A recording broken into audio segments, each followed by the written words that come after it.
بالله من الشيطان الرجيم بسم الله الرحمن الرحيم إنا أنزلناه في ليلة مباركة إنا كنا منذرين فيها يفرق كل أمر حكيم صدق الله العظيم. وقال النبي صلى الله عليه وسلم يطلع الله إلى خلقه في ليلة من نصف شعبان ويغفر لجميع إلا المشرك والمشاهد أو كما قال النبي صلى الله عليه وسلم. اللهم صل على سيدنا محمد وعلى آل سيدنا محمد وبارك وسلم. اللهم صل على سيدنا محمد وعلى آل سيدنا محمد وبارك وسلم. اللهم صل على سيدنا محمد وعلى آل سيدنا محمد وبارك وسلم. میرے محترم عزیزوں، بزرگوں اور دوستوں، سب لوگوں کو معلوم ہے کہ آج ان لوگوں کا یہاں پر جمع ہونا شعبان کی رات شب برات کی وجہ سے ہے. دو چار باتیں آپ حضرات کے سامنے مختصر سے شعبان کی رات، شعبان کا دن، شعبان کا مہینہ، اس متعلق احادیث میں کیا باتیں وارد ہوئی ہیں اس کا ذکر کر دیا جائے. پہلی بات ہم یہ سمجھ لیں کہ شعبان کا مہینہ اسلامی مہینوں کے اعتبار سے 8واں مہینہ ہے اور شعبان کی فضیلت 3 اعتبار سے کتابوں میں علماء نے لکھی ہے. پہلی فضیلت شعبان کی اس اعتبار سے ہے کہ اللہ کے نبی صلی اللہ علیہ وسلم سے روایت ہے، حضرت انس رضی اللہ تعالیٰ نقل فرماتے ہیں اللہ کے نبی صلی اللہ علیہ وسلم شعبان کے مہینے میں کثرت سے روزے رکھتے تھے. حضرت عائشہ رضی اللہ تعالیٰ عنہ سے بھی روایت ہے کہ بہت کثرت سے روزے رکھتے تھے. بعض مرتبہ ایسا ہوتا تھا کہ پورا شعبان کا مہینہ روزے بھی رکھتے جاتے 30 دن پورے، اور پھر رمضان کا مہینہ شروع ہوتا تو رمضان میں بھی روزے مکمل فرماتے. مسلسل 2 مہینے اللہ کے نبی روزے رکھتے تھے. اور بعض مرتبہ ایسا ہوتا کہ شعبان کے 10-15 دن 20 دن روزہ رکھ لیتے اور 10 دن نہیں رکھتے. اور کبھی ایسا بھی ہوتا تھا کہ شعبان کا کوئی مہینے میں کوئی دن روزہ ہی نہیں رکھتے تھے. اللہ کے نبی صلی اللہ علیہ وسلم کا معمول مختلف تھا، لیکن زیادہ تر اللہ کے نبی صلی اللہ علیہ وسلم شعبان کے مہینے میں رمضان کے بعد سب سے زیادہ روزے رکھتے تھے. تو حضرت عائشہ رضی اللہ تعالیٰ عنہ نے، حضرت اسامہ بن زید رضی اللہ تعالیٰ عنہ نے ان 2 حضرات نے اللہ کے نبی صلی اللہ علیہ وسلم سے دریافت فرمایا یا رسول اللہ، آپ شعبان کے مہینے میں اس قدر کثرت سے روزے کیوں رکھتے ہیں؟ تو حضرت اسامہ بن زید رضی اللہ تعالیٰ عنہ کے سوال کے جواب میں اللہ کے نبی نے بات فرمائی کہ شعبان وہ مہینہ ہے جو رجب اور رمضان کے درمیان میں ہے. بہت سے لوگ اس کی فضیلت سے غافل ہیں، لوگوں کو اس کی فضیلت معلوم نہیں ہے، اس سے غفلت برتتے ہیں. اور میں اہتمام اس واسطے کرتا ہوں کہ شعبان کے مہینے میں اللہ تعالیٰ کے پاس بندے کے اعمال پیش کیے جاتے ہیں، اور میری تمنا یہ ہے کہ جب میرے اعمال اللہ کے سامنے پیش کیے جائیں تو میں روزے کی حالت میں رہوں. اس واسطے کثرت سے روزے رکھنے کا اہتمام فرماتے تھے، کیونکہ جب اعمال نامہ اللہ کے سامنے جائے گا تو پھر اس میں لکھا ہوا ملے گا کہ یہ بندہ جس کے اعمال آئے وہ روزے سے ہے. سرکار دو عالم صلی اللہ علیہ وسلم جن کا ہر عمل نیکی ہے، ثواب ہے، اللہ کے نبی سے نہ چھوٹا گناہ ہوتا نہ بڑا گناہ ہوتا، کوئی گناہ ہوتا ہی نہیں اللہ کے نبی صلی اللہ علیہ وسلم سے. اللہ کے نبی کی ذات پاک ہے، معصوم ہے. تو آپ کی ایسی بابرکت ذات کی تمنا یہ ہے کہ میرے اعمال جب اللہ کے سامنے پیش ہوں تو روزے کی حالت میں پیش ہوں. اس واسطے میں کثرت سے روزے رکھتا ہوں. تو ایک فضیلت اس حدیث سے یہ معلوم ہوگی کہ شعبان کا مہینہ ہمارے اعمال اللہ کے سامنے پیش کیے جانے کا مہینہ اس وجہ سے فضیلت ہے. اور جب حضرت عائشہ رضی اللہ تعالیٰ عنہ نے پوچھا تو اللہ کے نبی صلی اللہ علیہ وسلم نے جواب میں فرمایا کہ شعبان کے مہینے میں لوگوں کی موت کا فیصلہ کیا جاتا ہے کہ آئندہ سال کون کون انتقال ہونے والا ہے.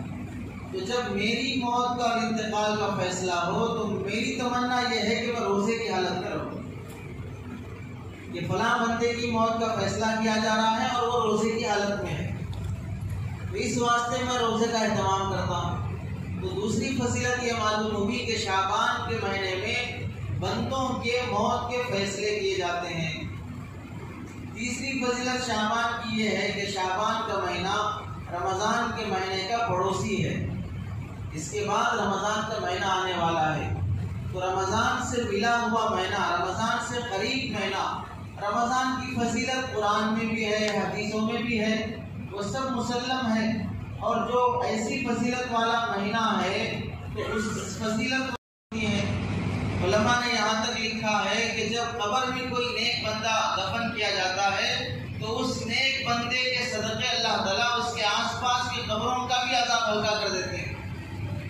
حضرت نانوتوی رحمۃ اللہ علیہ دارالعلوم دیوبند کے بانی جب یہ بات فرمائے تو ان کے خادم کو اشکال ہوا کہ حضرت ایسا کیسے ہوگا، آپ نیک ہیں، آپ کو قبر میں دفن کیا گیا تو آپ کو قبر کا عذاب نہیں ہوا، جنت کے راستے اور جنت کا باغیچہ کھول دیے، ٹھنڈی ہوائیں آ رہی ہیں، یہ تو سمجھ میں آ رہا ہے، لیکن آپ کے بازو جو دفن ہوا ہے وہ گنہگار ہے، شرابی ہے، فلاں ہے، اب اس سے بھی راحت مل رہی ہے تو پھر اس سے گناہ کر کے بھی راحت میں ہے اور آپ نیکی کر کے راحت میں ہے۔ تو حضرت دانوتوی رحمۃ اللہ علیہ نے فرمایا کہ وقت آنے پر اس کا جواب دیں گے۔ ایک مرتبہ ایسا ہوا کہ بیٹھے ہوئے تھے، مجمع لگا ہوا تھا، آس پاس لوگ شاگرد دوسرے مہمان بیٹھے تھے، اور یہ خادم اس زمانے میں پنکھا نہیں تھا تو پنکھا لے کے ہوا دے رہے تھے۔ تو حضرت نے پوچھا کہ کس کو ہوا دے رہے ہو، کس کو ہوا دے رہے ہو؟ کہ حضرت آپ کو ہوا دے رہا ہوں، ہوا ان سب کو لگ رہی ہے، ہوا ان سب کو لگ رہی ہے، ان سب کو ہوا دینا مقصود ہے؟ تو اس نے کہا حضرت نہیں، آپ کی خاطر میں پنکھا جلا رہا ہوں، پنکھا جھپک رہا ہوں۔ حضرت نے کہا جب میری خاطر تم ایک انسان ہو کر پنکھا جھپکتے ہو تو یہ ہوا میرے واسطے سے ان تک پہنچتی ہے، جب خالق کائنات کی رحمت جب کسی نیک بندے پہ برسے گی تو اللہ تعالیٰ اس نیک بندے کے صدقے سے دوسروں تک کیوں نہیں پہنچائے؟ تو نیک لوگوں کی صحبت اور نیک لوگوں کے ساتھ ہونے کی برکت سے اللہ تعالیٰ نیکیاں اس کے اندر منتقل کر دیتے ہیں، عظمت اس کے اندر منتقل کر دیتے ہیں۔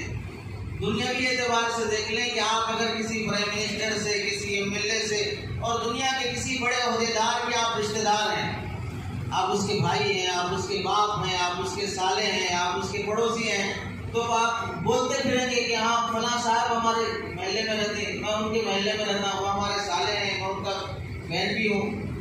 حالانکہ سالوں سے جھگڑے چل رہے ہیں اور پھر ایک دوسرے سے نفرت ہے، دشمنی ہے، لیکن جب فخر دکھانے کا موقع آتا ہے تو پھر سارے رشتے گنا دیتے ہیں۔ جب دنیاوی اعتبار سے آدمی کسی دنیا کے عہدیدار کے محلے میں رہنے کو، اس کا پڑوسی بن کر رہنے کو فخر سمجھتا ہے کہ میں اس کے بازو اور اس کے گھر کے بازو رہتا ہوں، تو ایسے ہی اللہ تعالیٰ نے رمضان کے مبارک مہینے کا پڑوسی شعبان کو بنایا ہے۔ اس اعتبار سے شعبان کی فضیلت رمضان کی وجہ سے بڑھ جاتی ہے۔ اور ایک بات اللہ کے نبی صلی اللہ علیہ وسلم نے حدیث میں فرمائی کہ بہت سے لوگ اس مہینے کے بارے میں غفلت میں پڑے ہیں، پتہ چلا کہ شعبان کا مہینہ غفلت سے گزارنے کا مہینہ نہیں ہے۔ اللہ کے نبی نے فرمایا کہ لوگ غفلت میں پڑے رہتے ہیں، یہ غفلت میں پڑے رہتے ہیں بول کر یہ فرمانا چاہتے ہیں کہ یہ مہینہ غفلت میں پڑے رہنے کا نہیں ہے اور لوگ اس سے غافل رہتے ہیں۔ رجب کے مہینے میں سب کو معلوم ہے کہ شب معراج ہے، اللہ کے نبی آسمانوں پہ گئے ہیں، اس واسطے اس مہینے میں جلسہ کر لیتے ہیں، اور رمضان کے مہینے کی فضیلت سب کو معلوم ہے۔ اب شعبان کے مہینے کی فضیلت کس وجہ سے ہے؟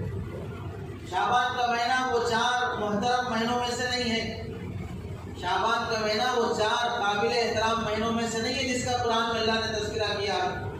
رجب کا مہینہ ہے تو رجب کے مہینے کو احترام ہے، شعبان کے مہینے کو نہیں ہے، تو اس واسطے لوگ شعبان کے مہینے میں غفلت میں پڑے رہتے ہیں۔ اللہ کے نبی نے فرمایا اس میں غفلت میں پڑے رہنا نہیں چاہیے۔ فرمانے کا خلاصہ یہ ہوا، اور ان 2 حدیثوں کی روشنی میں ایک بات اور سمجھنے کی ہے کہ اللہ کے نبی صلی اللہ علیہ وسلم نے فرمایا کہ شعبان کے مہینے میں ہمارے اعمال اللہ کے سامنے پیش کیے جاتے ہیں، اور میری تمنا ہے کہ جب میرے اعمال پیش کیے جائیں تو میں روزے کی حالت میں رہوں۔ تو سوال ہوتا ہے کہ ہم حدیثوں میں سنتے ہیں کہ ہر پیر اور جمعرات میں اعمال پیش ہوتے ہیں، حدیثوں میں آتا ہے کہ ہر پیر اور جمعرات کو بندے کے اعمال پیش ہوتے ہیں، تو ہر پیر کو اعمال پیش ہو گئے اللہ کے پاس، ہر جمعرات کو اعمال پیش ہو گئے، تو پھر شعبان کے مہینے میں پیش ہونے کی ضرورت کیا ہے؟ اس کا کیا مطلب ہے؟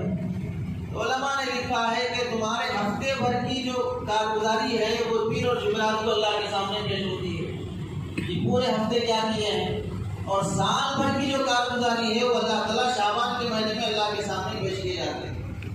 تو پیر اور جمعرات کو جو پیش ہوتے ہیں وہ ہفتے کی کارگزاری ہے، اور شعبان کے مہینے میں جو اللہ کے سامنے اعمال پیش ہوتے ہیں وہ پورے سال کی کارگزاری ہے کہ پورے سال میں تم نے کیا کیا ہے۔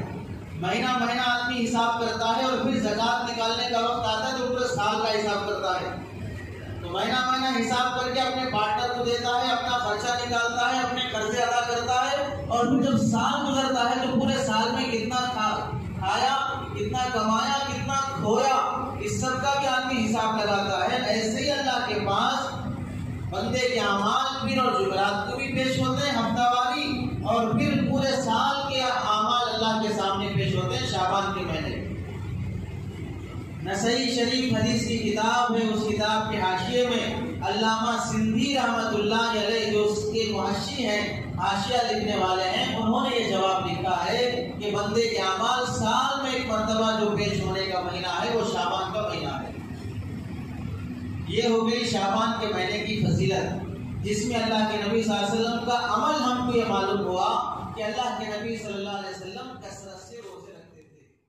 عمل کرنے کے لیے ہمیں اللہ کے نبی صلی اللہ علیہ وسلم کا عمل اپنانا چاہیے کہ اللہ کے نبی اس مہینے میں کثرت سے روزے رکھنے کا اہتمام فرمایا ہے، یہ عمل اپنانے کا ہے۔ اس واسطے کہا گیا کہ لوگ اگر نفل روزوں کا اہتمام کرنا چاہتے ہیں تو شعبان کے مہینے میں روزوں کا اہتمام کریں۔ البتہ یہ امت کمزور ہے، کھانے میں کتنے پلیٹ ہے تو بھی ہضم کر دیں گے، بھوکے رہنے میں برداشت نہیں ہو سکتا، تو اس واسطے اللہ کے نبی صلی اللہ علیہ وسلم نے فرمایا 15 شعبان کے بعد بھوکے رہنے کی ضرورت نہیں ہے، 15 شعبان کے بعد روزے رکھنے کی ضرورت نہیں ہے۔ اللہ کے نبی صلی اللہ علیہ وسلم پورا شعبان کا مہینہ بھی رکھتے تھے، پھر رمضان کا مہینہ بھی کنٹینیو کرتے تھے۔ اللہ کے نبی صلی اللہ علیہ وسلم کو بہت طاقت تھی، اور اللہ کے نبی صلی اللہ علیہ وسلم کو 40 پہلوانوں کی طاقت اللہ نے دیا تھا، اور 40 پہلوان جنت کے 40 پہلوان، اور جنت کے ایک پہلوان کی طاقت دنیا کے 100 پہلوانوں کی طاقت کے برابر ہوتی ہے۔ تو ایسے 40 پہلوانوں کی طاقت سرکار دو عالم صلی اللہ علیہ وسلم کو دیا ہے اللہ تعالیٰ۔ تو پھر اللہ کے نبی 2 مہینے کنٹینیو روزہ رکھیں، خواہ وہ سردی کا موسم ہو، گرمی کا موسم ہو، نبی کی ذات برداشت کر سکتی ہے۔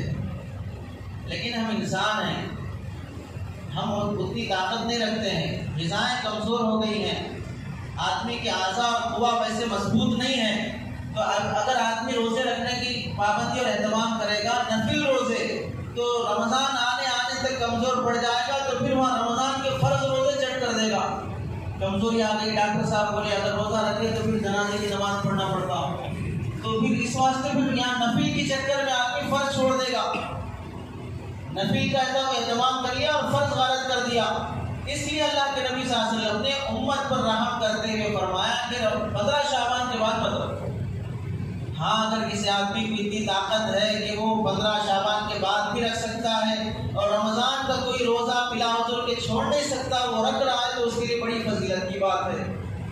اللہ کے نبی صلی اللہ علیہ وسلم کی طاقت کا اندازہ محدثین نے حدیثوں میں لکھا ہے کہ ظاہر سی بات ہے 1400 سال کے بعد ہم جیسا کوئی آدمی نبی رات میں کیا کرتے تھے جا کے دیکھ تو نہیں سکتا ہے، حدیثوں میں جو باتیں آئیں گی وہی بتانا پڑے گا۔ ایک رات میں اللہ کے نبی صلی اللہ علیہ وسلم اپنی 9 بیویوں کے پاس گئے ہیں، اپنی خواہش پوری کیے ہیں، اور یہ کوئی عیب کی بات نہیں ہے، جتنا بڑا بزرگ ہوگا وہ اتنی زیادہ شادیاں کرے گا، جتنا بڑا بزرگ ہوگا وہ اتنے زیادہ بچے جنم دے گا۔ کم بچے ہونا یہ بزرگی کی علامت نہیں ہے، کم بچے ہونا یہ بزرگی کی علامت نہیں ہے، اور ایک شادی پہ اکتفا کر لینا یہ بھی بزرگی کی علامت نہیں ہے، بزرگی کا معیار بھی نہیں ہے، یعنی بزرگ اسے بولیں گے جس کی 4 شادیاں ہوں، ایسا بھی نہیں ہے۔ بزرگی کا تعلق شادی سے نہیں ہے۔ ہاں جتنے اللہ والے گزرے ان سب کو دیکھ لو، وہ ان کی اولاد زیادہ ہے، اور جتنے انبیاء گزرے ان میں اکثر وہ انبیاء ہیں جن کی بیویاں زیادہ ہیں۔ حضرت داؤد علیہ السلام کی 100 بیویاں تھیں، حضرت سلیمان علیہ السلام کی 1000 بیویاں تھیں، اور سب بیویوں سے ملتے تھے۔ اور اللہ تعالیٰ نے 23ویں پارے میں ذکر کیا ہے حضرت سلیمان علیہ السلام کا، 1000 بیویاں ہیں، 1000 بیویوں کے پاس پوری رات گھومے ہیں، 1000 بیویوں کے پاس اللہ نے ویسی طاقت دی تھی۔ اور جتنے انبیاء گزرے ہیں، اولیاء حضرت سیدنا عبد القادر جیلانی رحمۃ اللہ علیہ کی 4 بیویاں ہیں اور 49 بچے ہیں، 49 بچے تھے حضرت سیدنا عبد القادر جیلانی رحمۃ اللہ علیہ۔ تو اگر انبیاء سے اولیاء سے سچی محبت ہے، شادیاں زیادہ کرنا، بچے زیادہ جنم دینا۔ ان کاموں میں سے کام یہ بھی ہے، محبت کے تعلق کے کاموں میں سے کام یہ بھی ہے کثرت سے شادی بھی ہونا اور کثرت سے بچے بھی ہونا۔ اللہ تعالیٰ اولاد کی نسبت سے برکت دیتے ہیں روزی میں۔ اور جو اسمال فیملی کے رہتے، یہ چھوٹی فیملی، ہم دو ہمارے دو، یہ کسی کام کے نہیں رہتے۔ اگر بچہ ہاتھ سے نکل گیا تو پھر داماد کے پاس رہنا، وہاں بے عزت بن کے رہنا پڑتا ہے۔ زیادہ اولاد جنم دینا اللہ کے نبی صلی اللہ علیہ وسلم کو پسند ہے۔ حضرت علی رضی اللہ عنہ ایک بات دیگر 9 بیویوں سے شادیاں کی ہیں، کبھی 4 سے کم نہیں آنے دیتے تھے کاٹا۔ ایک اگر مر جاتی تو پھر فوراً کو پورا فلپ کر لیتے تھے، 4 رہنا ہمیشہ۔ اور تقریباً 33 بچے تھے حضرت علی رضی اللہ عنہ۔ حضرت فاطمہ رضی اللہ عنہ پہلی بیوی ہیں۔ حضرت فاطمہ سے حضرت علی رضی اللہ عنہ کے 6 اولاد ہیں، ہم صرف 2 کو جانتے ہیں، حضرت حسن حسین، 6 اولاد ہیں۔ اس کے بعد اللہ کے حضرت علی رضی اللہ عنہ نے دوسری شادیاں کی ہیں، ان سے 33 بچے تک حضرت علی رضی اللہ عنہ کو پیدا ہوئے۔ تو خلاصہ یہ ہے کہ اللہ کے نبی صلی اللہ علیہ وسلم کو طاقت زیادہ تھی، اس واسطے شعبان کے مہینے میں بھی روزہ رکھتے تھے، رمضان کے مہینے میں بھی روزہ پابندی سے اہتمام فرماتے تھے۔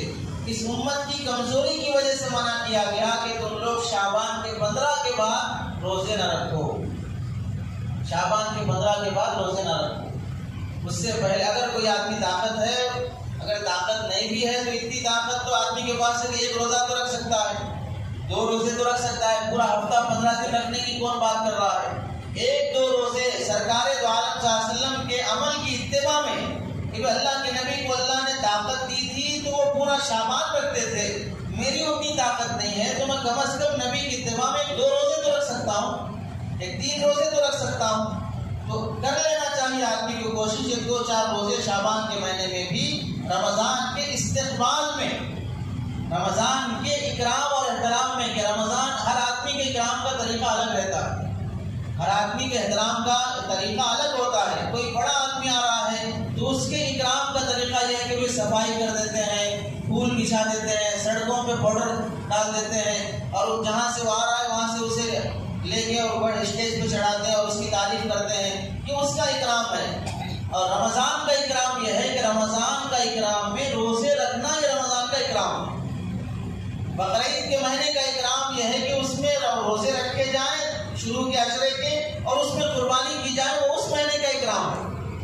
تو ایسے رمضان کے مہینے کے اکرام میں آدمی کو روزوں کا اہتمام کر لینا چاہیے۔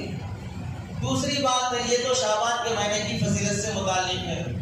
دوسری بات شب برات سے متعلق، یہ جو رات جس میں ہم لوگ جمع ہیں، اس رات کی کیا فضیلت ہے؟ شب برات سے متعلق علماء کے بہت 2 رائے ہیں، ادھر بھی ہیں علماء، ادھر بھی ہیں علماء۔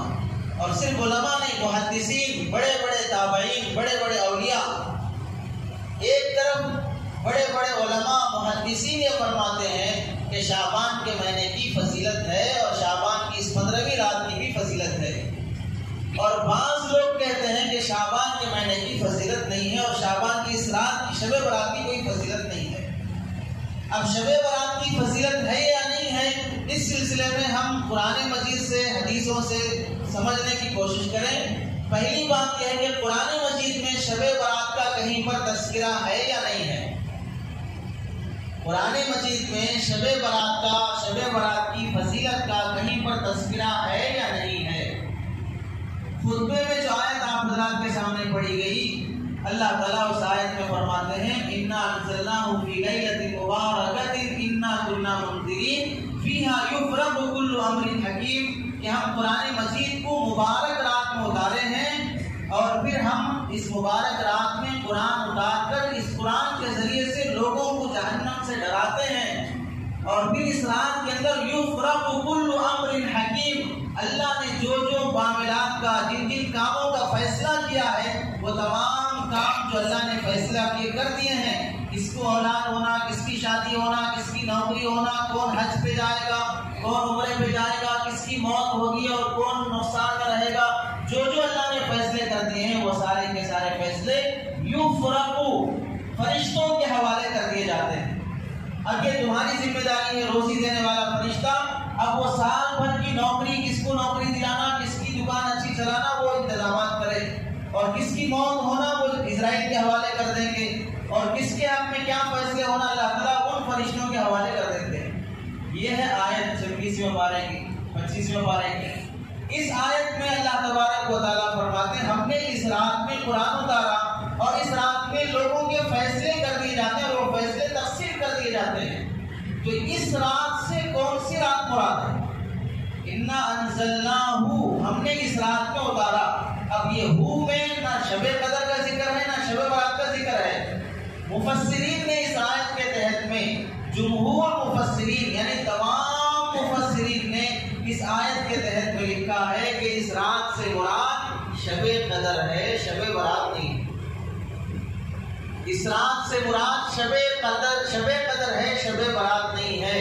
اس واسطے کے 30ویں پارے میں اللہ تعالیٰ نے انا انزلناہ فی لیلۃ القدر، انا انزلناہ، ہم نے قرآن کو اتارا، فی لیلۃ القدر، لیلۃ القدر میں، وہاں صاف بول دیے لیلۃ القدر میں اتارے ہیں، اور یہاں اس 25ویں پارے کی آیت میں کون سی رات میں اتارے نہیں بولے۔ جب وہاں پر بول رہے صاف کہ شب قدر میں اتارے ہیں، تو یہاں پر بھی یہی ماننا پڑے گا کہ قرآن شب قدر میں اترا ہے، قرآن شب قدر میں اترا ہے۔ اور اس کے بعد اللہ فرماتے ہیں فیہا یفرق کل امر حکیم، جو جو باتوں کا فیصلہ ہو چکا وہ فیصلہ وہ تمام کا تمام اللہ فرشتوں کے حوالے کر دیتے ہیں۔ تو فیصلوں کی رات ہونا، وہاں 30ویں پارے میں انا انزلناہ فی لیلۃ القدر میں، سورہ انا انزلناہ میں اللہ تعالیٰ وہاں پر بھی کہہ دیے ہیں تنزل الملائکۃ والروح فیہا، کہ اس میں فرشتے اور جبرائیل علیہ السلام اترتے ہیں، من کل امر سلام، من کل امر، تمام چیزوں کا فیصلہ لے کے اترتے ہیں، تمام باتوں کا فیصلہ لے کے اترتے ہیں۔ تو اس آیت میں بھی پتہ چل گیا کہ فیصلوں کی رات وہ شب برات نہیں ہے، شب قدر ہے۔ تو نہ قرآن اس رات میں اترا ہے اور نہ فیصلوں کی یہ رات ہے، یہ جمہور مفسرین کا کہنا ہے۔ حضرت تھانوی رحمۃ اللہ علیہ نے بیان القرآن میں لکھا ہے کہ اس آیت کے تحت میں جو لوگ یہ کہتے ہیں کہ قرآن مجید اس رات میں اترا ہے وہ غلط کہتے ہیں، قرآن مجید اللہ نے شب قدر میں اتارا ہے۔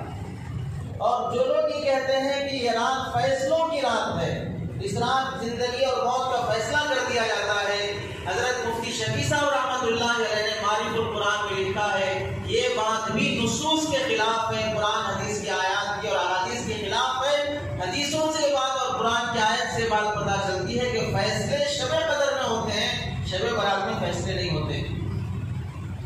تو اس آیت سے پتہ چل گیا کہ قرآن مجید میں شب برات کا کہیں پر تذکرہ نہیں ہے، قرآن مجید میں شب برات کی فضیلت کا کوئی ذکر نہیں ہے۔ اس کا یہ مطلب نہیں ہے کہ شب برات کی کوئی فضیلت ہی نہیں ہے، اس واسطے کہ ہر چیز کی فضیلت کا ذکر قرآن میں ہونا ضروری نہیں ہے۔ آپ کا ہمارا ذکر قرآن میں نہیں ہے، ہر چیز کا ذکر قرآن مجید میں ہونا ضروری نہیں ہے۔ ہم جیسے قرآن کو حروف مانتے ہیں، اتھارٹی کہتے ہیں اور اسے دلیل مانتے ہیں، ایسے قرآن کے بعد حدیث ایک درجہ ہے۔ اگر کوئی بات قرآن میں نہیں ملتی ہے تو اللہ کے نبی صلی اللہ علیہ وسلم ہمیں بیان فرماتے ہیں۔ فجر میں کتنی رکعت پڑھنا، ظہر میں کتنی رکعت پڑھنا، عصر میں کتنی رکعت پڑھنا قرآن میں نہیں ہے۔ زکوٰۃ 100 میں کتنی نکالنا ہے، 1000 میں کتنی نکالنا ہے قرآن میں نہیں ہے۔ آدمی حج کو جاتا ہے تو حج کے کیا کیا فرائض ہیں، حج کا احرام کیسے باندھنا چاہیے، طواف کتنی بار کرنا چاہیے، اس کا تذکرہ اللہ تعالیٰ نے قرآن مجید میں نہیں کیا۔ اگر انسان انتقال ہو جائے تو اسے غسل دینا، کفن دینا، قبر میں دفن کرنا قرآن میں نہیں ہے۔ غسل دینا، کفن دینا، دفن کرنا قرآن میں نہیں ہے، تو کیا چھوڑ دیں گے؟ پتا چلا کہ جو بات قرآن میں موجود نہیں ہے وہ حدیثوں میں اگر ہمیں ملتی ہے تو اس پر عمل کرنا چاہیے۔ اب آتے ہیں احادیث کی طرف کہ احادیث میں احادیث میں اللہ کے نبی صلی اللہ علیہ وسلم شب برات کی فضیلت بیان کی ہے یا نہیں کی ہے؟ علامہ سیوطی رحمۃ اللہ علیہ بڑے محدث گزرے ہیں، انہوں نے اپنی تفسیر کی کتاب الدر المنثور میں 25 حدیثیں نقل کی ہیں شب برات کی فضیلت پر۔ 25 حدیثیں نقل کی ہیں شب برات کی فضیلت پر۔ اور علامہ حیثمی رحمۃ اللہ علیہ یہ بھی بڑے محدث ہیں، انہوں نے اپنی کتاب مجمع الزوائد میں 7 حدیثیں نقل کی ہیں شب برات کی فضیلت پر۔ اور الترغیب والترہیب علامہ منذری کی کتاب ہے، اس میں انہوں نے شب برات کی فضیلت پر 5 حدیثیں اور 2 صحابہ کا اثر نقل کیا ہے کہ شب برات کی فضیلت ثابت ہے۔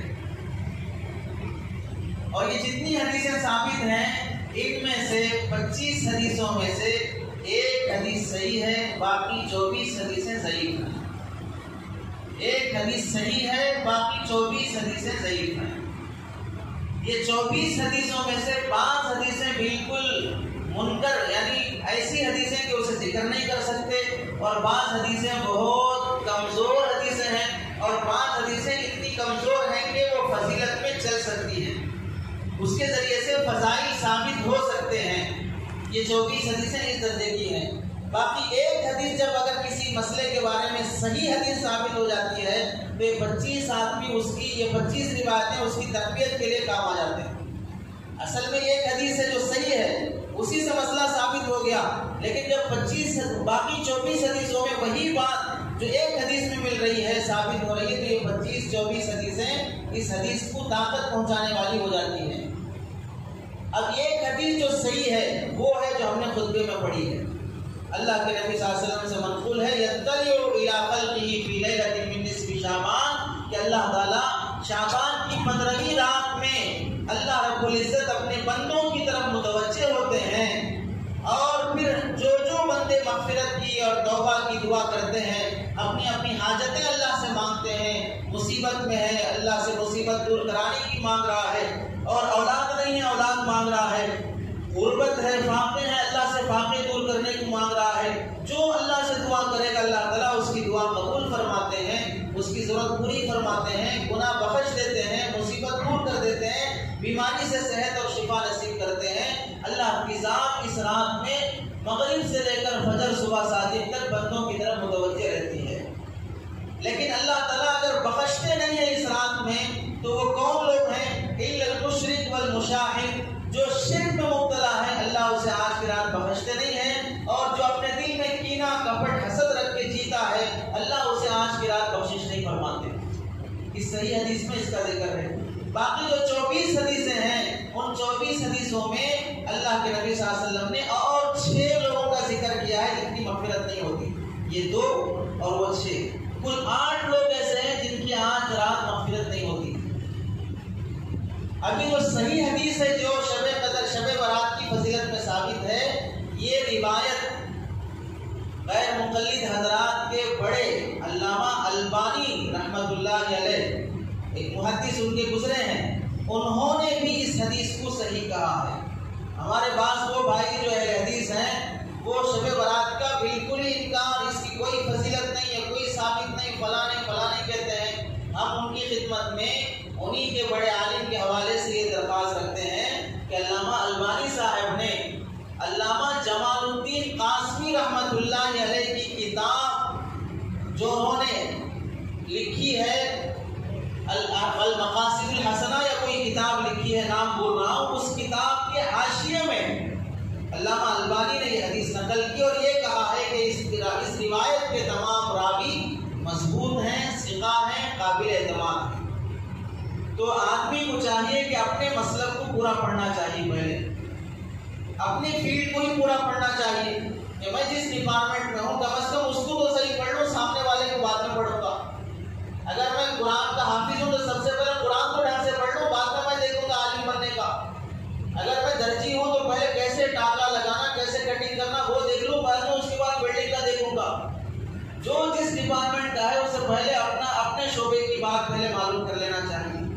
تو جب ایک حدیث ثابت ہے تو پھر اس شب قدر کی رات کی فضیلت کا انکار نہیں کیا جا سکتا۔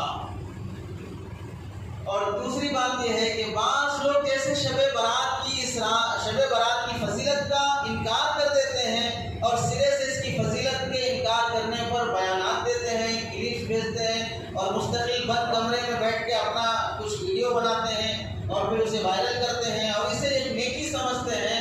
ایسے اس کے مقابلے میں بعض لوگ وہ ہمارے دوست اور احباب وہ بھی ہیں جو اس رات کی فضیلت میں اتنا غلو کر دیتے ہیں کہ اسے شب قدر اور شب قدر سے آگے عید الفطر کے برابر کر دیتے ہیں۔ جتنی فضیلت ہے اسے اتنی فضیلت دی جائے گی۔ فضیلت دینے والے آپ اور میں نہیں ہیں، فضیلت دینے والے اللہ اور اس کے رسول ہیں، اور وہ جتنی فضیلت دیں گے اتنی فضیلت ہم دے سکتے ہیں۔ ہم اپنی طرف سے کوئی فضیلت نہیں دے سکتے، لیکن ہمارے پاس احباب وہ ہیں جو فضیلت اپنی طرف سے بھی دیتے ہیں، اس میں بھی سخاوت دکھاتے ہیں۔ اور اسے کیا کرتے ہیں؟ شعبان کی عید، اسے بولتے ہیں شعبان کی عید۔ شعبان میں کوئی عید نہیں ہے، اسے عید بول دینا، اسے اپنے مقام سے بڑا کر دینا، بڑا دینا ہے۔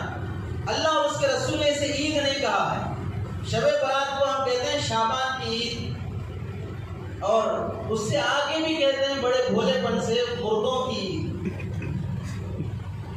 مردوں کی عید۔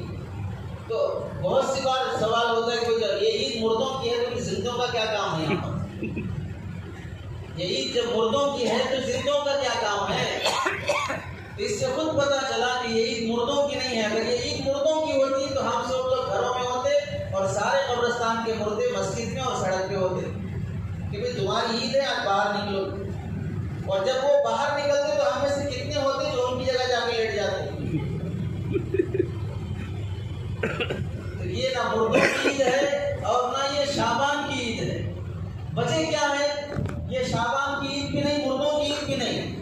پہلی بات یہ عید نہیں ہونا، وجہ یہ ہے کہ عید ہمارے مسلمانوں کی اسلام میں جو بھی عیدیں ہیں وہ رات میں نہیں ہوتی ہیں، وہ دن میں ہوتی ہیں۔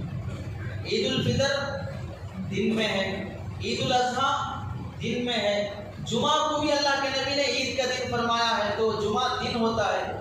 تو ہماری جتنی بھی عیدیں ہیں وہ دن میں ہوتے ہیں، مسلمانوں کی عیدیں، اور غیر مسلموں کی جو عیدیں ہوتی ہیں وہ رات میں ہوتی ہیں۔ دیوالی، سنکرانتی اور جو ہولی اور ایسے ہی گنیش جو بھی ہوتا ہے وہ سب رات میں، وہ بینڈ باجا کرنا، وہ اپنے جو بھی گانا بجانا جو بھی کرتے ہیں وہ رات میں کرتے ہیں۔ مسلمانوں کی عید کوئی رات میں نہیں ہوتی ہے، وہ دن میں ہوتی ہے۔ شب قدر ہماری عظمت والی رات ہے لیکن وہ عید نہیں ہے، فضیلت والی رات ہے، اس میں عبادت کی جائے گی لیکن اسے عید نہیں کہا جائے گا۔ عید اس واسطے نہیں کہا جائے گا کہ عید کے دن خوشی کا دن ہوتا ہے اور خوشی میں کوئی عبادت نہیں ہوتی۔ عبادت ہے بھی تو اسے کم کر دیتے ہیں، خوشی میں عبادت نہیں ہوتی، عبادت ہے بھی تو اسے کم کر دیتے ہیں۔ اسی واسطے عید کے دن عید کی نماز سے پہلے کوئی نفل نماز نہیں پڑھنا، نماز عید کی نماز پڑھنے کے بعد بھی مسجد میں کوئی نفل نماز نہیں پڑھنا۔ آج نمازیں نہیں ہیں، جاؤ آرام کرو، کھیلو کودو، ظہر پاؤ فرض پڑھنے کے لیے۔ کیوں؟ عید کا دن ہے، عید کے دن بھی اگر تم نماز کے رکعت مان کے پڑھو گے تو خوشی کا موڈ خراب ہو جائے گا، اور اللہ کی مزاج بندوں کا جانتا ہے تو کہے کہ عید کے دن کوئی نفل نماز نہیں ہے ظہر تک۔ اب اگر شب قدر عید ہے تو پھر شب قدر میں نوافل کا اہتمام کیوں کیا جاتا ہے؟ تو عید میں عبادت نہیں ہوتی بلکہ عبادت کم کر دیتے ہیں۔ اور عید کے موقع پر آدمی خوشی میں کھانا بناتا ہے، کھاتا ہے، کھلاتا پلاتا ہے، کیونکہ خوشی جب ہے تو کھلائے گا پلائے گا۔ اور شب برات یہ عید نہیں ہے، جب یہ عید نہیں ہے تو پھر آج کی رات میں ہمارے گھروں میں بریانی بننا، ڈبل کا میٹھا بننا اور پھر نئے کپڑے پہن کے آنا، یہ سب کس وجہ سے کہ ہم لوگ سمجھتے ہیں کہ آج عید کا دن ہے، خوشی کی رات ہے اور خوشی کی رات میں اچھے کپڑے پہننا چاہیے، اچھا کھانا چاہیے، یہ سمجھ کر ہم کھانا بناتے ہیں، حلوہ پکاتے ہیں، کھاتے ہیں اور اچھے کپڑے پہن کے آتے ہیں، جب یہ سب بتاتا ہے کہ ہم اس رات کو عید کی رات سمجھ رہے ہیں، حالانکہ رات عید کی نہیں ہے۔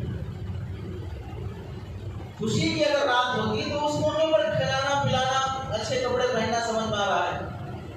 خوشی کے موقع پر آدمی کھلاتا پلاتا ہے، فضیلت کی راتوں میں عبادت کرتا ہے، اس رات کی فضیلت ہے تو عبادت کی جائے گی، لیکن عبادت کیا کریں گے؟ وہ عبادت بھی اللہ کے نبی صلی اللہ علیہ وسلم کوئی حدیثوں میں بیان نہیں فرمائی کہ آج کی رات میں کون کون سی عبادت کرنا چاہیے۔ تو پہلے تو یہ سمجھ لیں کہ شب برات مسلمانوں کی عید نہیں ہے۔ آج کی رات نہ مردوں کی ہے نہ ہماری عید ہے، نہ زندوں کی عید ہے نہ مردوں کی عید ہے۔ آج کی رات کی بس فضیلت ہے۔ تو شب برات میں نئے کپڑے پہننا، حلوہ بنانا اور پھر فلاں کرنا، اس سب کی کوئی گنجائش نہیں رہے گی اگر کوئی آدمی عید اور خوشی کی رات سمجھ کے کر رہا۔ خوشی کے موقع پر نکاح ہے، خوشی کا موقع، ولیمہ ہے، خوشی کا موقع، بچہ پیدا ہو گیا، خوشی کا موقع، عید ہے، خوشی کا موقع، یہ سب خوشی کے موقع ہیں۔ تو ان موقعوں پہ اچھے کپڑے پہنو، کھلاؤ پلاؤ، سب کرو، کرتے بھی ہیں۔ شادی ہو گئی تو کیا کرتے ہیں؟ نکاح میں کیا کرتے ہیں؟ اپنا کھانا نہیں کھلاتے، لڑکی والوں کا کھلاتے ہیں۔ لڑکی والوں کو بولیں گے ہمارے 200 آدمی آئیں گے، کھانا تم کھلانا، مہمان ہمارے رہیں گے۔ کھانا تمہارا ہوگا، مہمان ہمارے رہیں گے، 200 آدمی آئیں گے، اور پھر فلاں فلاں آئٹم رہے گا۔ اور جو بڑے دیندار شمار ہو، دنیا داروں کا تو ذکر ہی نہیں کرنا ہے، دینداروں کا بھی حال ہے کہ ہم کچھ نہیں مانگتے نہیں ہیں، بس مینو اچھا ہونا چاہیے، پینشن حال اچھا ہونا چاہیے، فلاں فلاں آئٹم ہونا چاہیے کہ ہمارے خاندان والے بڑے عزت والے ہیں، وہ ایسے ویسے پینشن حالوں کو پسند نہیں کرتے، اتنے عزت والے ہیں کہ دوسروں کے مہمان بن کے آ رہے ہیں، اتنے عزت والے ہیں کہ لڑکی والوں کے مہمان بن کے آ رہے ہیں۔ تو شادی کے موقع پر آدمی کھلاتا ہے، ولیمہ ہے تو کھلاتا ہے، تو کوئی بھی آدمی خوشی کے موقع پر کھلاتا ہے، خوشی کے موقع پر روزہ نہیں رہتا۔ اسی واسطے عید کے دن روزہ رکھنا حرام ہے۔ اگر کوئی آدمی عید کے دن روزہ رکھنے کی منت مان بھی لیا تو پھر اسے روزہ نہیں رکھنا چاہیے، اور منت مان لینے کی وجہ سے باتوں سے قضا کر لینا چاہیے، لیکن عید کے دن روزہ رکھنے کی اجازت نہیں، کیونکہ خوشی کا دن ہے اور خوشی میں عبادت نہیں تو روزہ بھی نہیں کریں گے، نفلیں بھی نہیں پڑھیں گے۔ ایسے اگر آپ کا ولیمہ ہے، خوشی کا موقع ہے، تو خوشی کے موقع پر آپ لوگوں کو کھلائیں گے، عبادت کی طرف نہیں بلائیں گے۔ کوئی آج میرا ولیمہ ہے سب روزہ رکھو، ایسا نہیں کہیں گے کہ آج میرا نکاح ہے سب نفلیں پڑھو، تو سب دیوانہ کہیں گے۔ کوئی خوشی کے موقع پہ نفلیں پڑھو، روزے رکھو، بول رہے خوشی کے موقع پر کھلانا پلانا ہوتا ہے، اور اچھا کھلاؤ خوشی کے موقع پہ، کون منع کرتا ہے؟ تو یہ رات خوشی کی رات نہیں ہے کہ ہم اسے عید سمجھ کر بریانی بنائیں، حلوہ بنائیں، فلاں کریں، اور کسی کے گھر میں اگر بریانی حلوہ نہیں بن رہا ہے اور اسے پڑوس کے گھر سے مل رہا ہے تو وہ افسوس کرے کہ آج ہمارے گھر میں اتنا فاقہ ہے کہ وہ سب لوگ اچھا بنا رہے ہیں، ہمارے گھر میں یہ نہیں ہے۔ بلکہ تمہارا گھر اصل ہے کہ تم آج رات صحیح گزار رہے ہو، باقی سب جو گزار رہے ہیں وہ غلط فہمی میں گزار رہے ہیں۔ کوئی خوشی کی رات نہیں کہ یہ سب بنایا جائے۔ تو آج رات میں عید سمجھنا یہ غلط بات ہے کہ نہ مردوں کی عید ہے نہ زندوں کی عید ہے۔ اور بعض لوگ یہ بھی سمجھ لیتے ہیں کہ مردوں کی عید ہونے کا عقیدہ یہ رکھ لیتے ہیں کہ آج کی رات مردے قبروں سے نکل کے ہمارے گھروں پہ آتے ہیں، دہلیز پہ کھڑے رہتے ہیں، جب تک ہم ان کے نام پر بریانی اور جو وہ لوگ کھاتے تھے، اگر وہ زندگی میں بیڑی سگریٹ پیتا تھا تو دسترخوان بچھا کے دسترخوان پہ بریانی کے ساتھ بیڑی سگریٹ بھی رکھیں گے، اگر وہ گانجا شراب بھی استعمال کرتا تھا تو وہ بھی رکھیں گے، اس کی فاتحہ کرائیں گے۔ اب اس کے بعد کسی ایسے آدمی کو دیں گے جو گانجا وانجا پی رہا ہے، فاتحہ کا گانجا ہے، فاتحہ کی شراب ہے، وہ یہ معمولی شراب نہیں ہے، اس کی بہت قدر ہے، اس کی بہت عظمت ہے کہ اس پر فاتحہ پڑھا گیا ہے۔ اب ظاہر سی بات ہے جو حرام چیز ہے وہ دسترخوان پہ رکھ کے اس کی فاتحہ کرنا کون سا عالم کہے گا؟ کون سے مسلک کا عالم اسے گوارا کرے گا؟ اب جب تک وہ سب کر کے کسی کو تقسیم نہیں کر دیتے، 2-4 پلیٹ غریبوں میں نہیں بانٹ دیتے، اس وقت تک گھر کا کوئی آدمی وہ کھانا نہیں کھا سکتا۔ بچہ چاہے رو رہا ہو، بھوک لگ رہی ہو، اب چاہے خطیب صاحب کو بھوک لگ رہی ہو، بیان کرنے کے لیے طاقت نہیں، پھر بھی نہیں دیں گے، نہیں پہلے فاتحہ ہونا ہے، اس سے پہلے نہیں دیا جائے گا۔ تو ظاہر سی بات ہے ایک طرح کا ظلم ہے۔ وجہ کیا ہے کہ تمہارے یہ 2-4 برتن تم میت کے نام پہ نکال کر اس کی فاتحہ کر کے 2-4 تم دیتے ہو، اور یہ سمجھتے ہو کہ جب یہ برتن ہم دیں گے تو یہ جو میت قبر سے نکل کے ہمارے دہلیز پہ آ کے کھڑا ہے تب یہ واپس جائے گا، یہ کسی غریب کو دے دینا ایسا ہے گویا کہ اسے کھلا دینا انڈائریکٹ۔ تو اب وہ بریانی اور وہ گانجا اور وہ بیڑی سگریٹ وغیرہ لے کے سب اب وہ قبر میں واپس چلے جائیں گے۔ اگر ہم نہیں کریں گے ایسا تو ایسے ہی کھڑے رہیں گے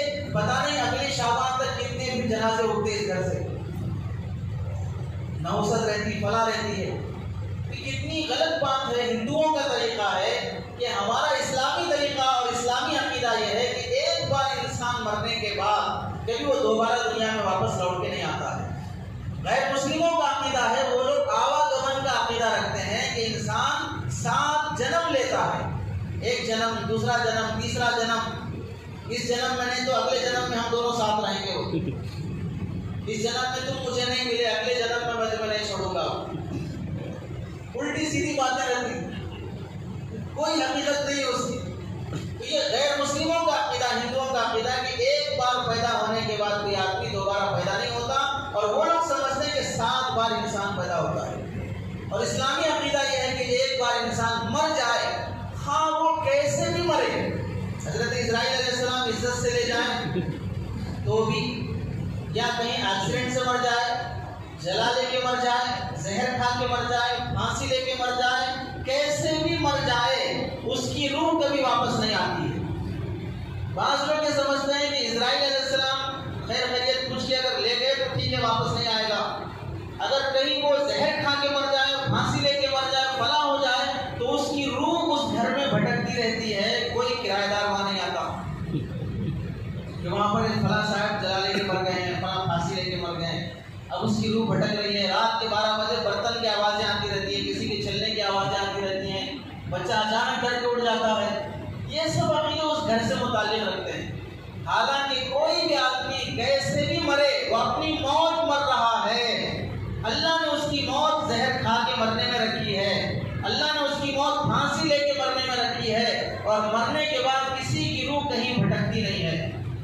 اور بعض لوگ یہ بھی سمجھتے ہیں کہ جب تک کہ ہم فاتحہ نہیں کرائیں گے، اگر وہ مثال کے طور پہ شعبان کے بعد مر گئی، شوال میں انتقال ہو گیا، تو شوال میں انتقال ہوگا تو شعبان میں ہوگی فاتحہ، وہ مردوں کی تھی، تو شعبان تک وہ جو مرنے والے کی ہے، شوال سے شعبان تک بھٹکتی رہتی ہے روح. اب شعبان کے بعد جب ہم اس کی فاتحہ کر دیں گے تو شوال میں مری ہوئی وہ روح اب واپس چلی جائے گی. یہ بالکل ہندوؤں کا عقیدہ ہے. آپ لوگ بھی جانتے ہوں گے، ہندوؤں میں بھی یہ عقیدہ ہے کہ وہ لوگ جیسے مر جاتے ہیں زہر سے، فلاں سے، یہ عقیدہ رکھتے ہیں کہ روح بھٹک رہی ہے. تو پھر وہ اپنے سامی کو بلاتے ہیں، وہ لکیر لگا کے اس میں نیم کو فلاں کر کے بٹھا کے وہ جسم میں سے نکال کے پھر اس روح کو واپس بھیجتے ہیں. اب وہ روح واپس جائے گی. یہ سب غیر مسلموں کا عقیدہ، اس کی اجازت نہیں.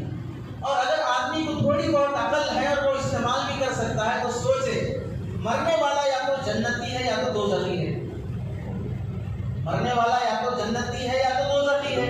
اگر وہ مرنے والا جنتی ہے تو اللہ تعالیٰ جنت میں اسے کتنی شاندار نعمتیں کھلائیں گے، کیسا بہترین جوڑا پہنائیں گے. وہاں کی شراب، وہاں کی شربت، وہاں کا دودھ، وہاں کی شہد اور وہاں کی حوریں، وہاں کی مزے کی چیزیں اللہ تعالیٰ اسے کیسے دیں گے، کتنی عطا فرمائیں. اب جب وہ مرنے والا جنتی ہے، جنت کی نعمتیں بے شمار اللہ اسے کھلا رہے ہیں، تو آپ کی گانجے سگریٹ کے لیے واپس آئے گا. کتنی شاندار نعمتیں چھوڑ کے اس کے لیے واپس آئے گا. تو جنتی تو آنا ہی نہیں چاہے گا واپس، چاہے تم کتنی بھی بڑی فاتحہ کر لو اس کے نام پہ. اور اگر مرنے والا دوزخی ہے، وہ اس بریانی کی چکر میں، گانجے کی چکر میں آنا بھی چاہے تو فرشتے جوتے مار کے رکھیں گے اندر، چلو اندر نہیں جانا باہر، اسے آنے بھی نہیں دیں گے. تو دوزخی آ نہیں سکتا، جنتی آنا نہیں چاہتا، تو پھر یہ کس کی عید ہو رہی ہے مردوں کے نام؟ پتا چلا کہ یہ کھانے کا ایک بہانہ ہے. خود کو تو باپ دادا کا نام لینا ہے، ان کے نام کی فاتحہ ہوگی، کھائیں گے ہم. سیدھی بات ہے کہ مردوں کی عید نہیں ہے، کوئی میت واپس نہیں آتا. اب دوسری چیز حدیث سے سمجھ لیں کہ مردے واپس نہیں آتے. شب برات سے متعلق حضرت عائشہ رضی اللہ تعالیٰ عنہ کی روایت ہے، ترمذی شریف کی ضعیف روایت ہے، محدثین نے اس پر کلام کیا ہے. اس روایت میں ایک راوی ہیں حجاج بن ارطاط، ایک راوی ہیں. اس راوی کے بارے میں محدثین نے کہا ہے کہ یہ راوی جو ہے بیکو تھا، دیکھتا تھا باتیں، حدیثیں اپنی طرف سے گھڑتا تھا. آپ گوگل پہ لکھیں FEKU، فیکو، اس کا فوٹو آتا ہے دیکھیے. تو یہ راوی بھی ویسے بیکو تھا، حدیثیں اپنی طرف تو یہ حجاج بن ارطاد ایک راوی ہے. تو جمہور محدثین نے اس حدیث کی اس راوی کی وجہ سے حدیث کو کہا کہ بھئی ہم ایسے آدمی کی حدیث نہیں لیں. اور دوسری وجہ یہ ہے کہ حجاج بن ارطاد جن سے روایت نقل کر رہے ہیں، حدیث کس سے نقل کر رہے ہیں، میں نے فلاں استاد سے سنا، وہ استاد سے یحییٰ ابن کثیر، ان سے ملاقات اس نہیں ہے اور بول رہے ہیں وہ ان سے حدیث سنا ہوئے. اور وہ یحییٰ ابن کثیر جن سے روایت کر رہے ہیں حضرت عروہ احمد رضی اللہ تعالیٰ، یحییٰ ابن کثیر کا حضرت عروہ سے ملاقات نہیں ہے، تو پھر کہاں سے بیان کر رہے ہیں حدیث؟ تو جمہور اس وجہ سے کہتے ہیں کہ یہ حدیث قابل اعتبار نہیں ہے. لیکن حضرت سفیان ثوری رحمۃ اللہ علیہ، سفیان ابن عیینہ رحمۃ اللہ علیہ، علامہ ابن حجر نے اپنی کتاب التہذیب التہذیب میں نقل کیا ہے کہ نہیں یہ روایت قابل اعتبار ہے، ضعیف ہے، چل سکتی ہے.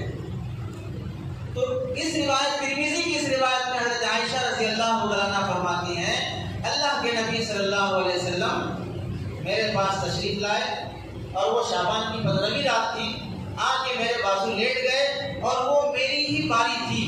اللہ کے نبی کی 9 بیویاں ہیں تو 9 بیویوں کے پاس ایک ایک بیوی کے پاس ایک ایک رات گزارتے تھے. تو وہ باری کی رات جو حضرت عائشہ کے پاس تھی وہ شب برات والی رات تھی. اللہ کے نبی صلی اللہ علیہ وسلم آئے اور تھوڑی دیر حضرت عائشہ رضی اللہ عنہا کے پہلو میں لیٹ گئے. اس کے بعد پھر آہستہ سے اٹھے، اپنے کپڑے وغیرہ پہنے اور آہستہ سے اللہ کے نبی گھر سے نکل کے باہر چلے گئے. حضرت عائشہ رضی اللہ عنہا بیوی ہیں تو انہیں تھوڑا سا خیال پیدا ہوا، دل میں غیرت آئی کہ اللہ کے نبی آج میری باری ہونے کے باوجود میرے بازو سونے کے بجائے دوسری بیوی کے پاس چلے گئے. عورت کبھی سوگن گوارا نہیں کرتی ہے، وہ اس کی فطری بات ہے.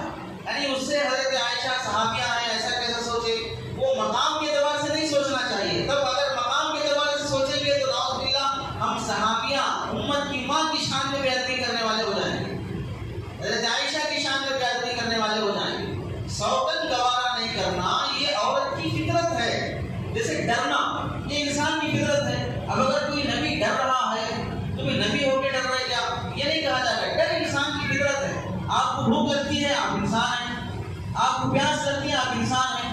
اب نبی کو بھی پیاس لگے گی، بھوک لگے گی. اب نبی ہے بھوک لگ رہی ہے آپ کو، بھوک لگنا فطرت ہے انسان کی، بھوک پیاس لگنا فطرت ہے انسان کی. تو حضرت موسیٰ علیہ السلام وہ طور پر جب عصا اژدہا بن گیا تھا اور وہ اس سے ڈر رہے تھے تو ان کی فطرت اژدہے سے ہر انسان ڈرتا ہے. اب اس موقع پر ہم یہ نہیں کہیں کہ حضرت موسیٰ علیہ السلام کا نعوذ باللہ بھی ایمان نہیں بنا تھا، نفع نقصان اللہ دینے والے تھے. ایسی بات اگر کرتے ہیں تو سمجھ لو نبی کی شان میں گستاخی ہو رہی ہے. حضرت یعقوب علیہ السلام جب حضرت یوسف اور بچوں کو بھیج رہے تو بیٹوں نے کہا کہ یوسف کو بھیجیے ہم تھوڑا گھوم پھر کے آتے ہیں. حضرت یعقوب علیہ السلام نے کیا کہا، انی اخاف ان یاکلہ الذئب، مجھے ڈر ہے کہ کہیں بھیڑیا اسے نہ کھا لیں. تو یعقوب علیہ السلام نبی ہیں، نبی ہو کے کیسے ڈر رہے ہیں؟ تو یہ ڈر انسان کی فطرت کا ہے. وہ جیسے بھوک لگنا پیاس لگنا انسان کی فطرت میں ہے، ایسے ڈرنا بھی انسان کی فطرت میں ہے. لیکن چھوٹی چھوٹی چیزوں سے ڈرنا نہیں ہے. جھنکور آ گئے ڈر رہے ہیں، چپکلی آ گئے ڈر رہے ہیں، معمولی چیزوں سے ڈر رہے ہیں. تو یہ ڈرنا فطرت نہیں ہے. اور دشمن سے ڈر رہے ہیں، جادو جنات سے ڈر رہے ہیں، توہمات خیالات سے ڈر رہے ہیں، فلاں ایسا کر دیا فلاں ایسا کر دیا، یہ ڈر پھر انسان کی قابل اصلاح ہے. کسی چیز سے نہیں ڈرنا چاہیے. تو اللہ کے نبی صلی اللہ علیہ وسلم کی زوجہ حضرت عائشہ رضی اللہ عنہا وہ بھی پیچھے سے آہستہ سے اٹھی اور چلی. دیکھا اللہ کے نبی کہاں ہیں، کس کے گھر گئے.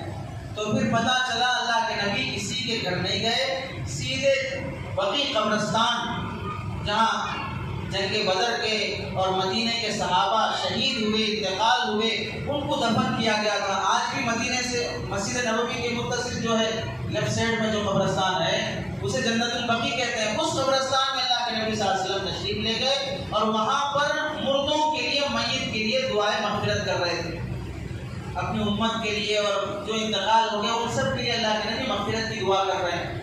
حضرت عائشہ رضی اللہ عنہا نے دیکھا اور پھر واپس لوٹ آ گئی اور آ کے سو گئی اور احساس ہوا کہ میں نے اللہ کے نبی کے بارے میں غلط گمان کیا. مجھے ایسا نہیں سوچنا چاہیے تھا کہ اللہ کے نبی مجھے چھوڑ کر کسی عورت کے پاس چلے گئے، کسی دوسری بیوی کے پاس چلے گئے. اللہ کے نبی تو یہاں قبرستان میں مردوں کی اور اپنی امت کی مغفرت کی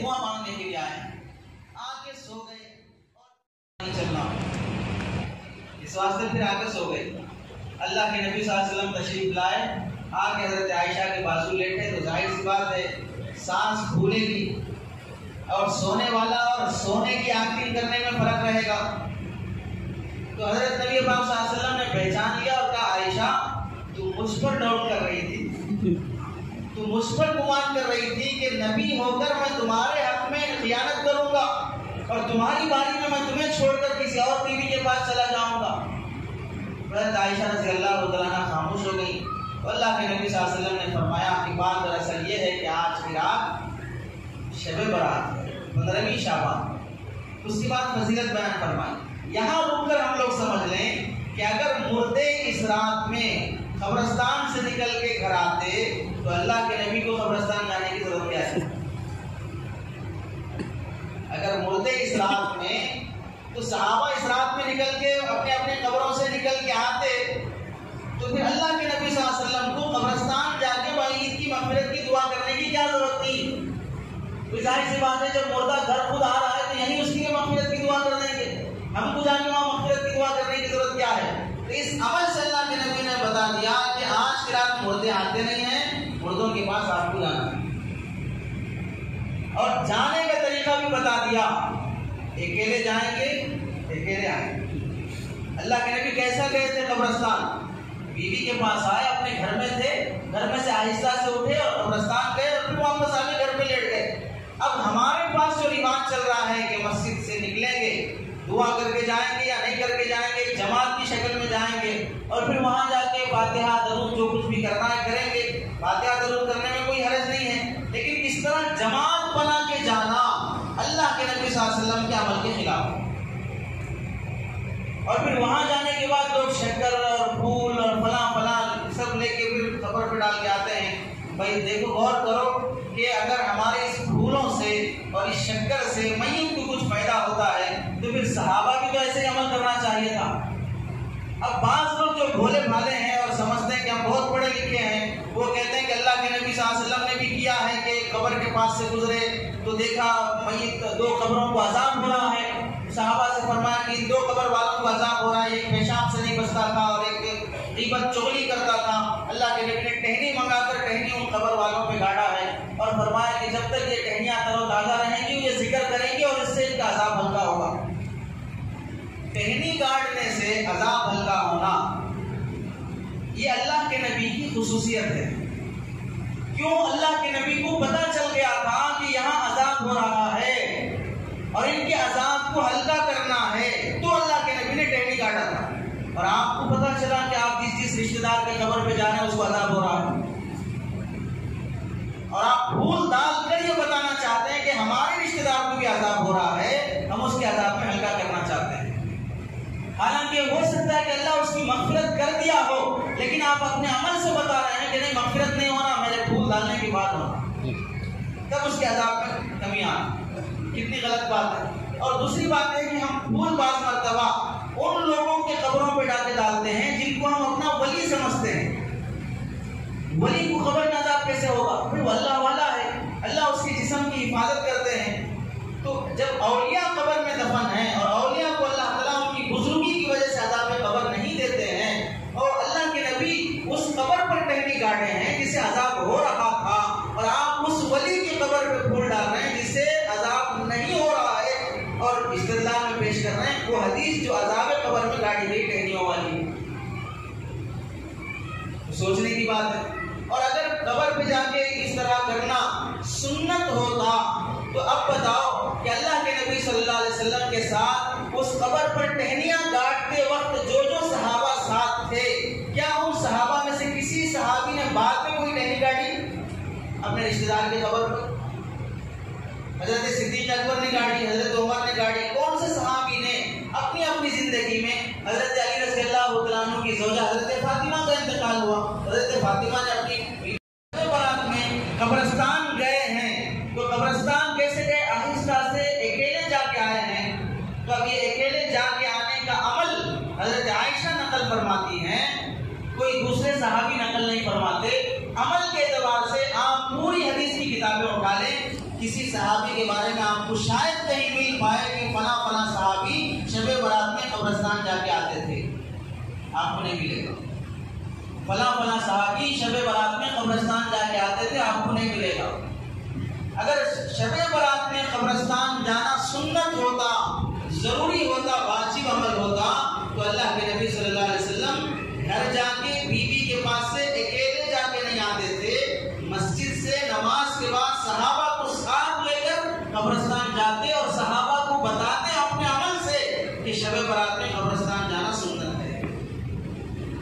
اس واسطے حضرت مفتی تقی عثمانی صاحب دامت برکاتہم نے لکھا ہے کہ زندگی میں کبھی ایک بار آدمی شب برات میں قبرستان چلا گیا، جیسا کہ اللہ کے نبی پوری زندگی میں ایک ہی بار گئے ہیں. پوری زندگی میں ایک ہی بار گئے ہیں. اگر چلا گیا تو پھر وہ ٹھیک ہے، مستحب بھی ہے، سنت بھی کہہ سکتے ہیں. اور لیکن حدیث روایت کا درجہ کمزور ہونے کی وجہ سے سنت نہیں کہہ سکتے. لیکن ہر سال پابندی سے شب برات میں پوری جماعت کی شکل میں ترغیب دے کر مجمع کو جمع کر کے لے جانا، یہ قابل اسلام ہے. اگر واقعتاً اللہ کے نبی صلی اللہ علیہ وسلم کی سنت کی اتباع کرنا ہے تو ایسے قبرستان میں جہاں پر کوئی نہیں جاتا، اکیلے رات میں اٹھ کے جا کے فاتحہ پڑھ کے زندے واپس آ گئے تو پھر ہم بولیں گے آپ اتباع کرنا چاہتے ہیں. یہ جماعت کی شکل میں بھی کیوں لے جا رہے ہیں؟ واپس آتا نہیں آتا کی گارنٹی نہیں ہونے کی وجہ سے. ایک سے دو چار ساتھ رہے تو کوئی مردہ آج پر پکڑ لیا تو دوسرے کھینچ کے لا لیتے. اس واسطے جماعت کی شکل میں سہارا بنا کے لے جا رہے ہیں. اور اللہ کے نبی صلی اللہ علیہ وسلم تنہا اکیلے گئے تھے اور اتنا آہستہ سے گئے کہ بازو سونے والی بیوی کو بھی پتہ نہ چلے. اتنا آہستہ سے اٹھ کے گئے تھے. یہ عمل ہوتا ہے اتباع کرنے کا. باقی جماعت کی شکل بنا کے جانا یہ اللہ کے نبی صلی اللہ علیہ وسلم کے عمل کی اتباع نہیں ہے. زندگی میں کبھی ایک بار چلے جائیں. اور دوسری بات یہ ہے کہ ہم شب برات کے موقع پر قبرستان جانے کا جو اہتمام کرتے ہیں وہ شب برات کی فضیلت کی وجہ سے کرتے ہیں. حالانکہ شب برات ہو یا کوئی بھی رات ہو، قبرستان جانا اس وجہ سے ہونا چاہیے کہ ہمیں قبرستان جانے سے موت یاد آئے. اللہ کے نبی نے فرمایا قبرستان کو جایا کرو، فزوروا القبور فإنها تذکر الموت. قبرستان جایا کرو وقتاً فوقتاً، اس سے موت تازہ ہوتی ہے. حضرت لقمان علیہ السلام نے اپنے بیٹے کو نصیحت فرمایا، بیٹا ٹینشنوں میں زیادہ مت جاؤ، تقاریب میں زیادہ مت جاؤ. تقاریب میں جانے سے آدمی کا دل آخرت سے غافل ہو جاتا ہے. جنازے میں شریک ہوا کرو، جنازے میں شریک ہونے سے آدمی کا دل نرم ہوتا ہے اور موت یاد آتی ہے. اس سے اپنے گناہ کم ہونا شروع ہو جاتے ہیں.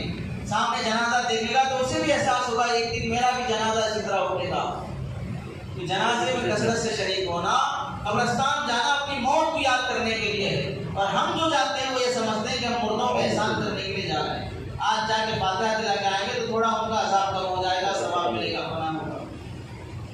کسی صاحب نے پرچی میں لکھا تھا کہ آج شب برات میں قبرستان جانا واجب ہے، کیا حدیث سے ثابت ہے؟ نہیں. تو اس واسطے پوری تفصیل آج بیان کی گئی کہ شب برات میں قبرستان جانے کی حیثیت کیا ہے.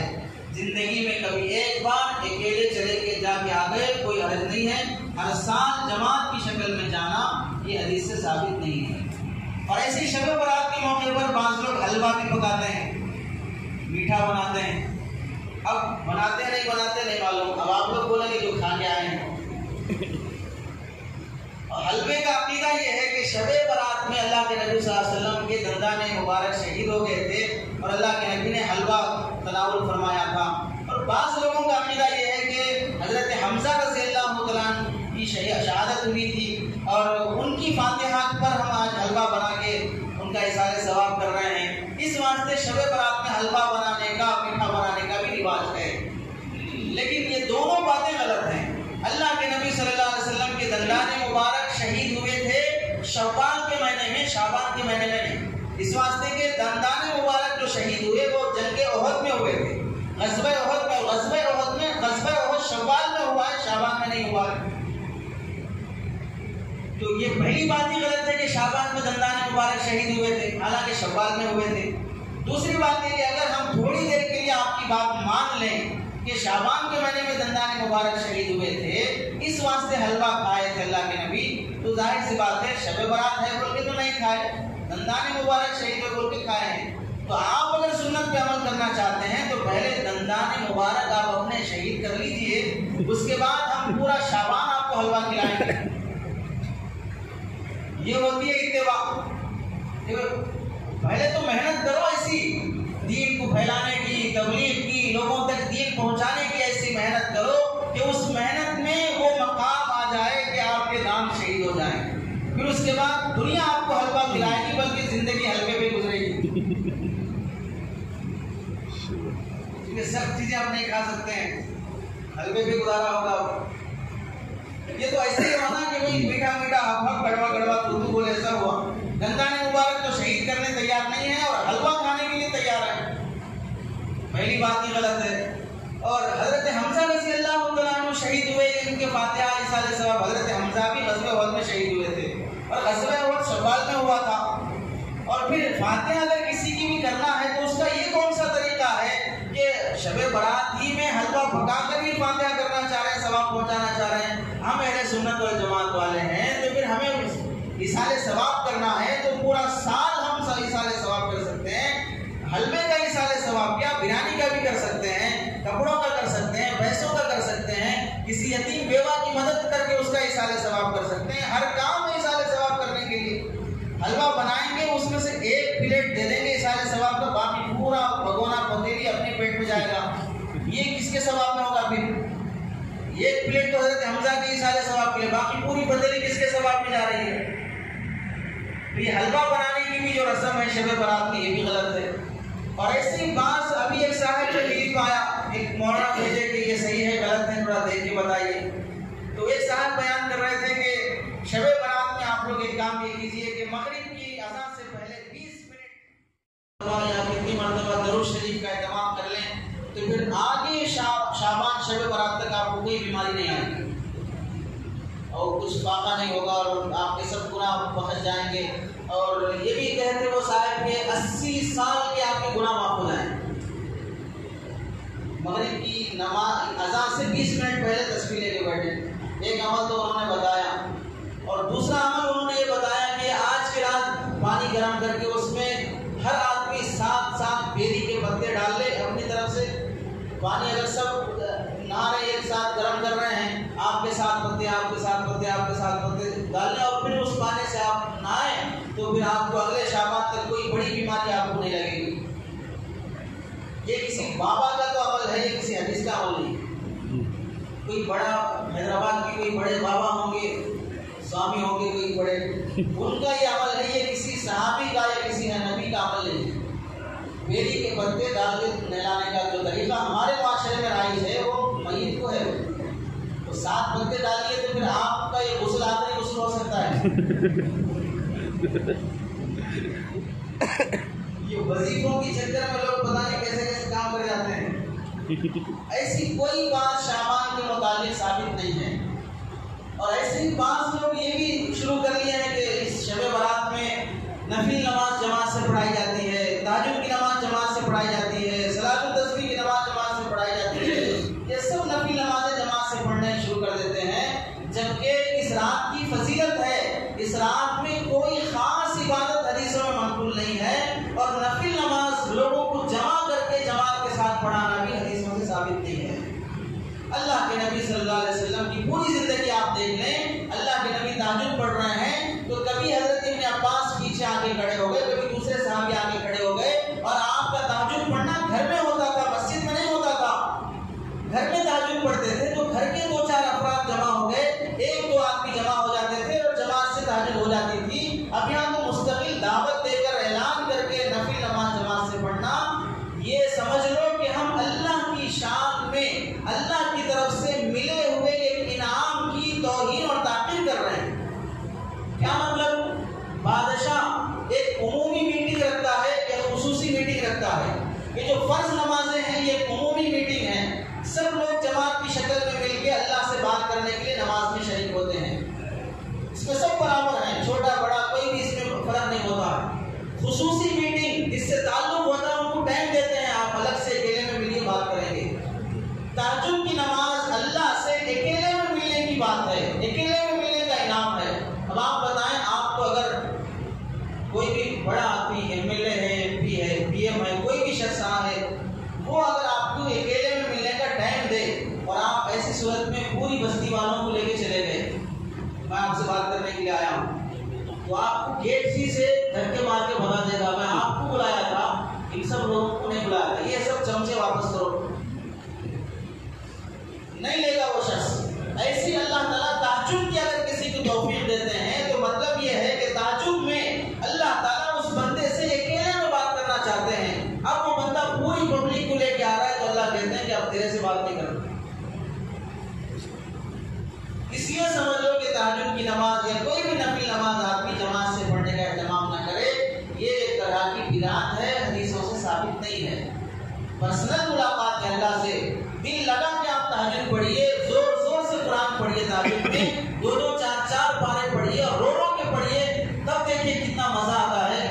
اللہ والے تہجد پڑھتے ہیں، ہمارے شہر میں کتنے اللہ والے ہیں کیا تہجد پڑھتے ہیں؟ تو آپ نے کبھی سنا کہ فلاں اللہ والے صاحب بلا رہے اپنے گھر میں تہجد پڑھنے کے لیے، سب آئے ملے کریں گے؟ وہ اللہ والے بنے ہی ہیں تہجد سے، لیکن کبھی کسی تہجد میں ہم نے نہیں سنا کہ انہوں نے بلایا ہو کہ آپ تہجد کی نماز جماعت سے پڑھ رہے ہیں۔ یہ سب ریاکار اور مکار لوگ ہوتے ہیں، یہ دکھانا چاہتے ہیں کہ ہم بھی بڑے تہجد گزار ہیں، حالانکہ تہجد کی نماز کو تنہائی میں پڑھنے کی عمل ہے۔ اس رات میں نفل نمازیں جماعت سے نہ پڑھی جائے، اور ایسے ہی اس رات میں بعض لوگ نفل نمازوں کو خاص کر لیتے ہیں، اتنے پل سے نماز اتنے پل سے نماز، ایسے پل والی بھی کوئی نماز نہیں۔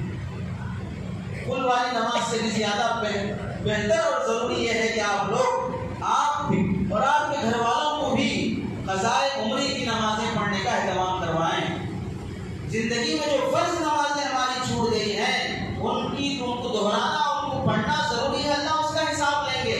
یہ نفلوں کی چکر میں فرض غلط ہو رہی ہے، اللہ فرض کا حساب لیں گے، نوافل کا حساب نہیں لیں گے آپ سے۔ آپ پڑھے نوافل تو ثواب ملے گا، نہیں پڑھیں گے کوئی عذاب نہیں ہوگا آپ کو۔ لیکن قضائے عمری کی نمازیں جو چھوٹ گئی ہیں زندگی میں فرض نمازیں، وہ اگر آپ نہیں دہرائیں گے تو اللہ اس کا حساب لیں گے۔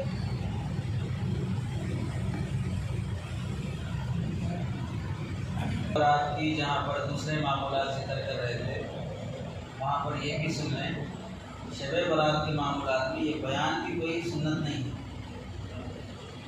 بیان کے درمیان کرنٹ چلا گیا، لوگ لے جا رہے ہیں، کوئی سنت چھوڑ کے جا رہے ہیں۔ شب برات کا بیان کوئی سنت نہیں ہے اور کوئی ثابت چیز نہیں ہے۔ بیان اس واسطے ہے کہ لوگوں کو عبادت کی ترغیب دینا ہے، اس میں کرنا کیا ہے نہیں کرنا کیا ہے، اس کی ترغیب کے لیے بیان ہے۔ اور شب برات میں نہیں کرنے کے کام ہی زیادہ ہیں، کرنے کے کام کچھ بھی نہیں۔ شب برات میں نہیں کرنے کے کام ہی زیادہ ہیں، کرنے کے کام کچھ بھی نہیں۔ قبرستان جانا ہے تو زندگی میں ایک دو بار جا کے آگے بس ختم ہو، باقی آپ نفلیں کچھ پڑھ لینا ہے تو آپ آپ کی مرضی ہے، تلاوت کر لیے، کچھ قرآن پڑھ لیے، قضاء عمری کر لیے، باقی کوئی عمل اس میں کرنے کا اللہ کے نبی نے خاص طور سے نہیں فرمایا۔ عبادت کرو آج، اور کل کا جو دن ہے اس میں روزہ رکھنے کی اللہ کے نبی نے ترغیب فرمائی، لیکن وہ روایت بھی ضعیف ہے، اس سے سنت ثابت نہیں ہو سکتا کہ کل کا روزہ رکھنا سنت ہو۔ اور اسی واسطے یہ جو روزہ رکھنے کی حدیث ہے یہ ابن ماجہ کی حدیث ہے، اور ابن ماجہ کی حدیث یہ جو روایت کرنے والے راوی ہیں ان کا نام ہے ابو بکر بن صبورہ۔ یہ ابو بکر بن صبورہ جو راوی ہیں یہ ایسے راوی ہیں جو بالکل حدیثیں گھڑتے تھے اپنی طرف سے، اس واسطے اس روایت کا کوئی خاص اعتبار نہیں۔ البتہ محدثین کہتے ہیں کہ وہ گھڑتے تو تھے لیکن یہ حدیث گھڑے کیا وہ بولو۔ ایک آدمی جھوٹا ہے لیکن ہر بات جھوٹ بولنا ہے تو ضرور نہیں ہے، جھوٹ بولا ہے لیکن کبھی کبھار سچ بھی بول سکتا ہے۔ اس واسطے بعض محدثین کہتے ہیں کہ کل کا روزہ رکھ لینا مستحب ہے۔ اور فقہا نے جو لکھا کتابوں میں، مسائل کی کتابوں میں، کون سے روزے فرض ہیں، کون سے روزے واجب ہیں، کون سے روزے سنت ہیں اور کون سے روزے نفل ہیں، ان نفل روزوں میں، سنت روزوں میں کہیں بھی شب برات کی 15ویں شعبان کے روزے کا ذکر نہیں ہے۔ تو 15ویں شعبان کا روزہ رکھنا سنت نہیں ہے، بس زیادہ سے زیادہ ہم کہہ سکتے ہیں مستحب ہے۔ بہتر بات ہے رکھ لینا چاہیے، رکھ لیں تو نیکی ہے، نہیں رکھے تو کوئی بات۔ خالص شعبان کی فضیلت پہ نہیں رکھنا چاہیے۔ 13، 14، 15 ہر مہینے کی 13، 14، 15 اللہ کے نبی صلی اللہ علیہ وسلم روزہ رکھنے کا اہتمام فرماتے تھے، جسے ایام 20 کہتے ہیں۔ 13، 14، 15 شعبان کی 13، 14، 15 رجب کی 13، 14، 15 رمضان کی 13، 14، 15 ہر مہینے کی 13، 14، 15 رمضان کا تو پورا ہی فرض ہے۔ تو ایسے ہی شعبان کی 13 تاریخ، 14 تاریخ، 15 تاریخ روزہ سے کوئی آدمی کل شعبان کی 15 تاریخ ہے اور یہ 15 تاریخ ایام 20 ان 3 تاریخوں میں سے ایک تاریخ ہے، اس نیت سے روزہ رکھ لیتا ہے تو کوئی حرج کی بات نہیں ہے۔ باقی خاص طور سے کل کا روزہ سنت نہیں ہے، اور کوئی رکھنا چاہے تو 1 رکھ لے، 2 رکھ لے، 3 رکھ لے، کوئی حرج کی بات نہیں ہے۔ رکھے تو 2 ہی رکھنا، 1 رکھیں گے تو نہیں جائے گا، 2 رہیں گے تو دونوں میاں بیوی بن کے جائیں گے، ایسی کوئی بات نہیں ہے۔ روزے کو کسی پارٹنر کی ضرورت نہیں ہے، اکیلا روزہ بھی چلے جائے گا اللہ کے پاس، اگر خالص اللہ کو راضی کرنے کے لیے رکھا گیا ہو، اور اگر دکھاوے کے لیے رکھا گیا ہو تو اس کے کتنے بھی پارٹنر ہوں تو نہیں جائے گا۔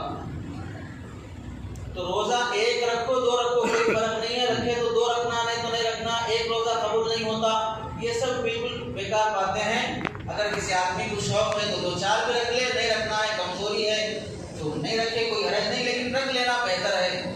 پھر کھاتے تو پورا سال نہیں، 1 دن بھوکا رہنے میں کیا حرج ہے؟ تو کل کا روزہ رکھنا بس مستحب ہے۔ یہ ساری گفتگو تھی شب برات سے متعلق کہ اس رات کی کیا حقیقت ہے، اس میں کیا اعمال ہیں، اس کی کیا فضیلت ہے، ثابت ہے نہیں ہے، اس سلسلے میں آپ حضرات کے سامنے گفتگو تھی۔ تیسری بات رہ گئی ہے، 3 باتیں کہنے کی بات ہے، ایک شعبان کی، ایک شب برات کی، اور تیسری بات یہ ہے کہ حدیثوں میں جہاں پر شب برات سے متعلق تذکرہ ذکر آیا ہے، وہیں پر یہ بھی ذکر ہے کہ شب برات میں کن کن لوگوں کی مغفرت نہیں ہوتی ہے۔ اس میں ایک صحیح حدیث جو آپ حضرات کے سامنے آئی کہ اللہ کے نبی صلی اللہ علیہ وسلم نے فرمایا کہ مشرک شرک کرنے والے کی اور ایسے ہی جو دل میں کینہ کپٹ حسد رکھنے والا ہے اس کی آج رات اللہ مغفرت نہیں فرماتے۔ دوسری حدیثوں میں ایسے ہی ذکر ہے کہ جو آدمی صلہ رحمی کرنے کے بجائے رشتے ناطے توڑنے والا ہے، ایسے آدمی کی بھی آج رات مغفرت نہیں ہوتی ہے۔ اور ایسے جو ڈھکنے سے نیچے پائجامہ پہنتے ہیں، پینٹ پہنتے ہیں، ایسے لوگوں کی اللہ تعالیٰ آج کی رات مغفرت نہیں کرتے ہیں۔ جو زیادہ شراب کی عادی ہیں، اللہ تعالیٰ ایسے لوگوں کی آج رات مغفرت نہیں کرتے ہیں۔ اور جو ایسے والدین کو تکلیف پہنچانے والے، والدین کا دل دکھانے والے ہیں، ایسے لوگوں کی بھی آج رات اللہ مغفرت نہیں کرتے ہیں۔ تو اس طرح 6-8 لوگ ہیں جن کی روایات میں آتی ہے، آتا ہے تذکرہ کہ آج رات اللہ ان کی بخشش نہیں فرماتے۔ تو پہلی بات تو شرک، یہ بہت بڑا گناہ ہے کہ اللہ تعالیٰ ہر عمل کو، ہر گناہ کو بخش دیں گے، لیکن شرک کو اللہ کبھی بخشنے تیار نہیں ہوتے ہیں۔ شرک الگ الگ طرح کا ہوتا ہے، ہم میں سے بھی ابھی ہمارے اس مجمع میں دیکھو بہت سے لوگ ایسے ہیں جو ہاتھوں میں وہ کڑا پہن کے بیٹھے ہیں اور دھاگے باندھ کے بیٹھے ہیں اور بڑی بڑی موٹی موٹی انگوٹھیاں پہن کے بیٹھے ہیں، اور اس سے پتہ نہیں کیا عقیدہ اس سے جڑا ہوا ہے، اس سے کیا فائدہ ہوگا، اس سے کون سی بلائیں مصیبتیں دور ہو جائیں گی۔ جو بابا آپ کو دیے ہیں پتہ نہیں وہ کس مصیبت میں گرفتار ہیں، کس پریشانی میں مبتلا ہیں۔ وہ پریشانی ان کی سب سے بڑی یہ تھی کہ وہ کھانے پینے کو نہیں چل رہا تھا، تو انہوں نے یہ دھاگے اور تعویذوں کا سلسلہ شروع کر لیا۔ تو وہ دھاگے تعویذ گھڑا دے کر اپنا پیٹ پال رہے ہیں، اور آپ اس سے سمجھ رہے ہیں کہ میرے اس سے دولت آ جائے گی، اس سے جادو جنات نہیں ہوگا، اس سے نظر نہیں لگے گی، اس سے فلاں نہیں ہوگا۔ یہ سب غلط باتیں ہیں، یہ اللہ کے ساتھ ایک درجے کا شرک کرنا ہو گیا کہ اللہ تبارک و تعالیٰ نفع نقصان پہنچانے میں بھی ہمارے اس دھاگے کے محتاج ہیں۔ نعوذ باللہ، اگر یہ دھاگا رہے گا تو کچھ نقصان میرے کو نہیں ہوگا، اگر یہ کڑا رہے گا تو میرے کو بہت فائدہ ہوگا۔ اور چاندی بھی انسان کو پہننا ہے کوٹی کی شکل میں، تو فقہاء نے لکھا ہے کہ 3.5 اور 4.25 گرام سے زائد انگوٹھی کی چاندی کی ہونے کی اجازت نہیں ہے۔ چاندی مرد پہن سکتا ہے، پہن سکتا کا مطلب یہ نہیں کہ آپ گلے میں نیکلیس ڈال لیں اور پھر ہاتھوں میں بگڑیاں پہن لیں، چاندی پہن سکتا ہے اور پیروں میں چین پہن لیں۔ چاندی صرف اتنی پہن سکتا ہے کہ ایک انگوٹھی جو 3.5 سے 4.25 گرام تک ہو سکتی ہے، بس۔ یہ اتنی زیادہ چین ڈالے، فلاں ہیرو کو دیکھے وہ چین ڈال رہا ہے اور آپ بھی چین ڈال رہے ہیں، یہ تشبہ ہے، غیروں کے ساتھ مشابہت ہے اور گنہگاروں کے ساتھ مشابہت ہے، اور انسان جس کی مشابہت اختیار کرے گا اللہ کل قیامت کے دن اسی کے ساتھ اسے اٹھائیں۔ تو جو لوگ اس طرح کے کڑے دھاگے فلاں باندھ کے بیٹھے ہیں، یہ سب توبہ کریں، آج کی رات اللہ تعالیٰ شرک کرنے والے کی مغفرت نہیں کرتے ہیں۔ بہت سے لوگ اولاد نہیں ہونے کی وجہ سے، نوکری نہیں ملنے کی وجہ سے درگاہوں کے پاس جا کے چادر چڑھانا، منتیں ماننا، فلاں کرنا۔ ہم یہ کہتے ہیں اولیاء کو مانو، اولیاء کی مانو، ان کی قدر کرو، ان کی عظمت کرو۔ وہ ولی جس سے مانگتا تھا اس سے مانگو، ولی سے مانگنا شرک ہے۔ ولی کی مانو، ولی کی قدر کرو، ولی کی عظمت کرو۔ اللہ نے قرآن مجید میں اولیاء کی شان میں گستاخی کرنے والے کے لیے تو جنگ کا اعلان فرمائے ہیں. جنگ کا اعلان ہے کہ جو اللہ کے ولیوں سے، حدیث میں آتا ہے کہ جو اللہ کے ولیوں سے مخالفت کرتا ہے، ان سے نفرت کرتا ہے، ان کی شان میں گستاخی کرتا ہے، من عادی لی ولیا فقد آذنتہ بالحرب، جو میرے ولی کی شان میں گستاخی کرے گا میں اس سے جنگ کا اعلان کرتا ہوں. تو اولیاء کی شان میں گستاخی نہیں کی جائے گی، لیکن ولی کو اس کے مقام سے بڑا کر بھی ہم مقام نہیں دے سکتے. دینے والی ذات اللہ کی ہے. ہم کسی ولی کے بارے میں یہ سمجھ لینا کہ وہ بھی دے دیتے ہیں، ان سے بھی ہو جاتا ہے، تو پھر یہ اللہ کی شان میں شرک ہے. اللہ اسے گوارا نہیں کرتے.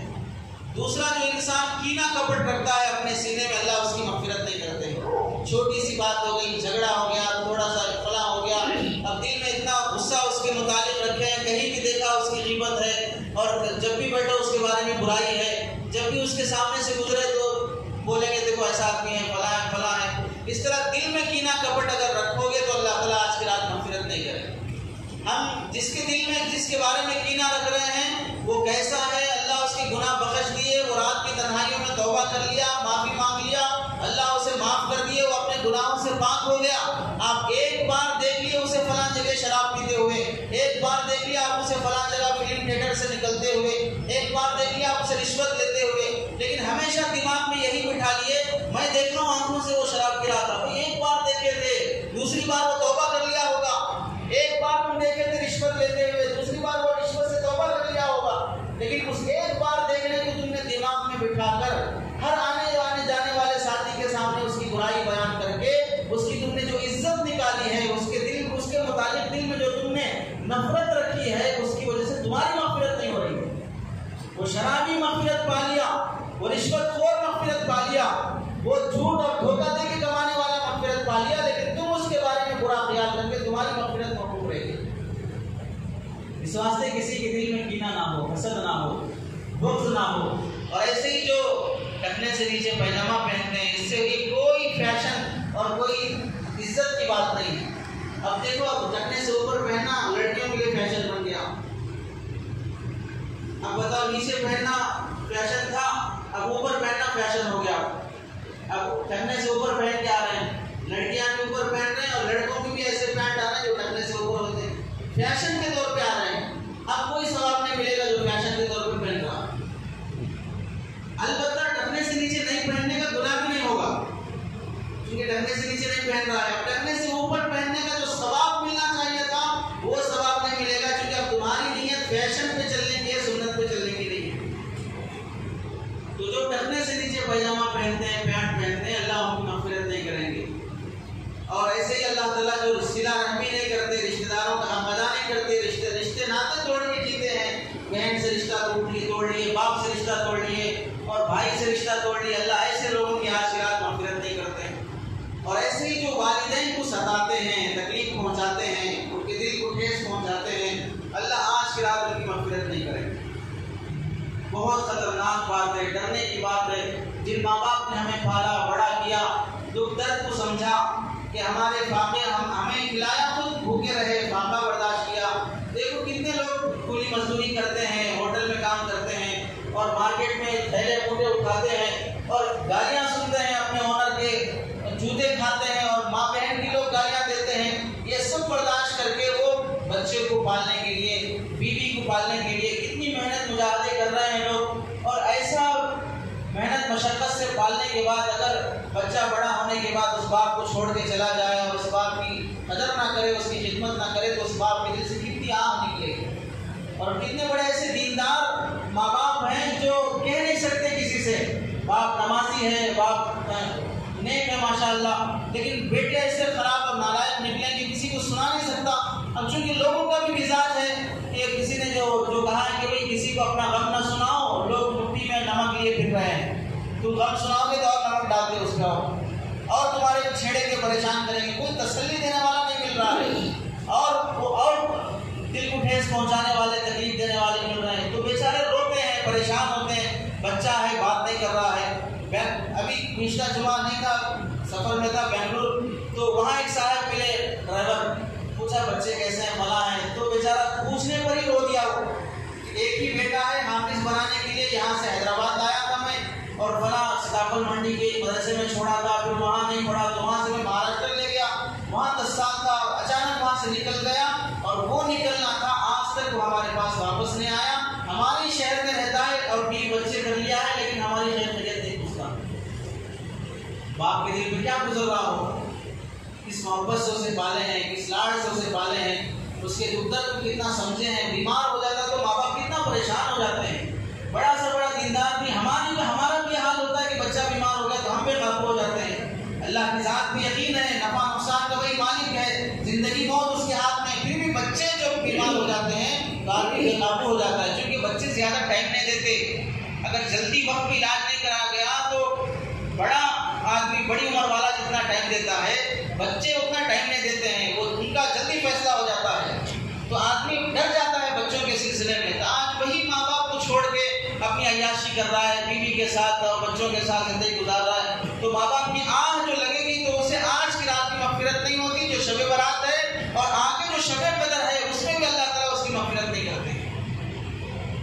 حضرت عبداللہ بن عمر رضی اللہ تعالیٰ عنہما کے پاس صحابی رسول ہیں, ایک بندہ آیا اور کعبے کے پاس طواف کے درمیان آیا. حضرت عبداللہ بن عمر رضی اللہ تعالیٰ عنہ سے بات کرنے لگا کہ آپ سے ایک مسئلہ پوچھنا ہے. میری ماں بہت کمزور ہے اور چل نہیں سکتی, بالکل اپاہج ہے, بڑھاپے کے عالم میں وہی پیخانہ وہی غلاظت سب وہی ہوتا ہے, میں ساری خدمت کرتا ہوں. اس عمر میں اس نے مجھ سے درخواست کی کہ میں حج اور عمرے کے لیے جانا چاہتی ہوں, تو میں اپنی ماں کو ٹوکری پہ بٹھا کے اور اسے لایا ہوں کعبۃ اللہ کا طواف کرانے کے لیے. ماں اوپر بیٹھی ہے, پورا سفر میں اسے ٹوکری پہ کر کے لایا ہوں, پورا طواف سر پہ اٹھا کے کیا ہوں. اور سفر کے درمیان میں بعض مرتبہ ایسا بھی ہوا کہ ماں نے غلاظت کر دی, بولی تک نہیں اور پوری غلاظت میرے جسم پہ آ گئی. میں نے کوئی بھی اپنے دل میں تکلیف محسوس نہیں کی کہ چونکہ میری ماں ہے تو میں نے بڑے ہی سلیقے سے اتارا اور صاف صفائی کیا اور اب عمرے کے لیے حج کے لیے لایا ہوں. اتنی خدمت میں ماں کی کر رہا ہوں کہ ماں کی سواری بن گیا,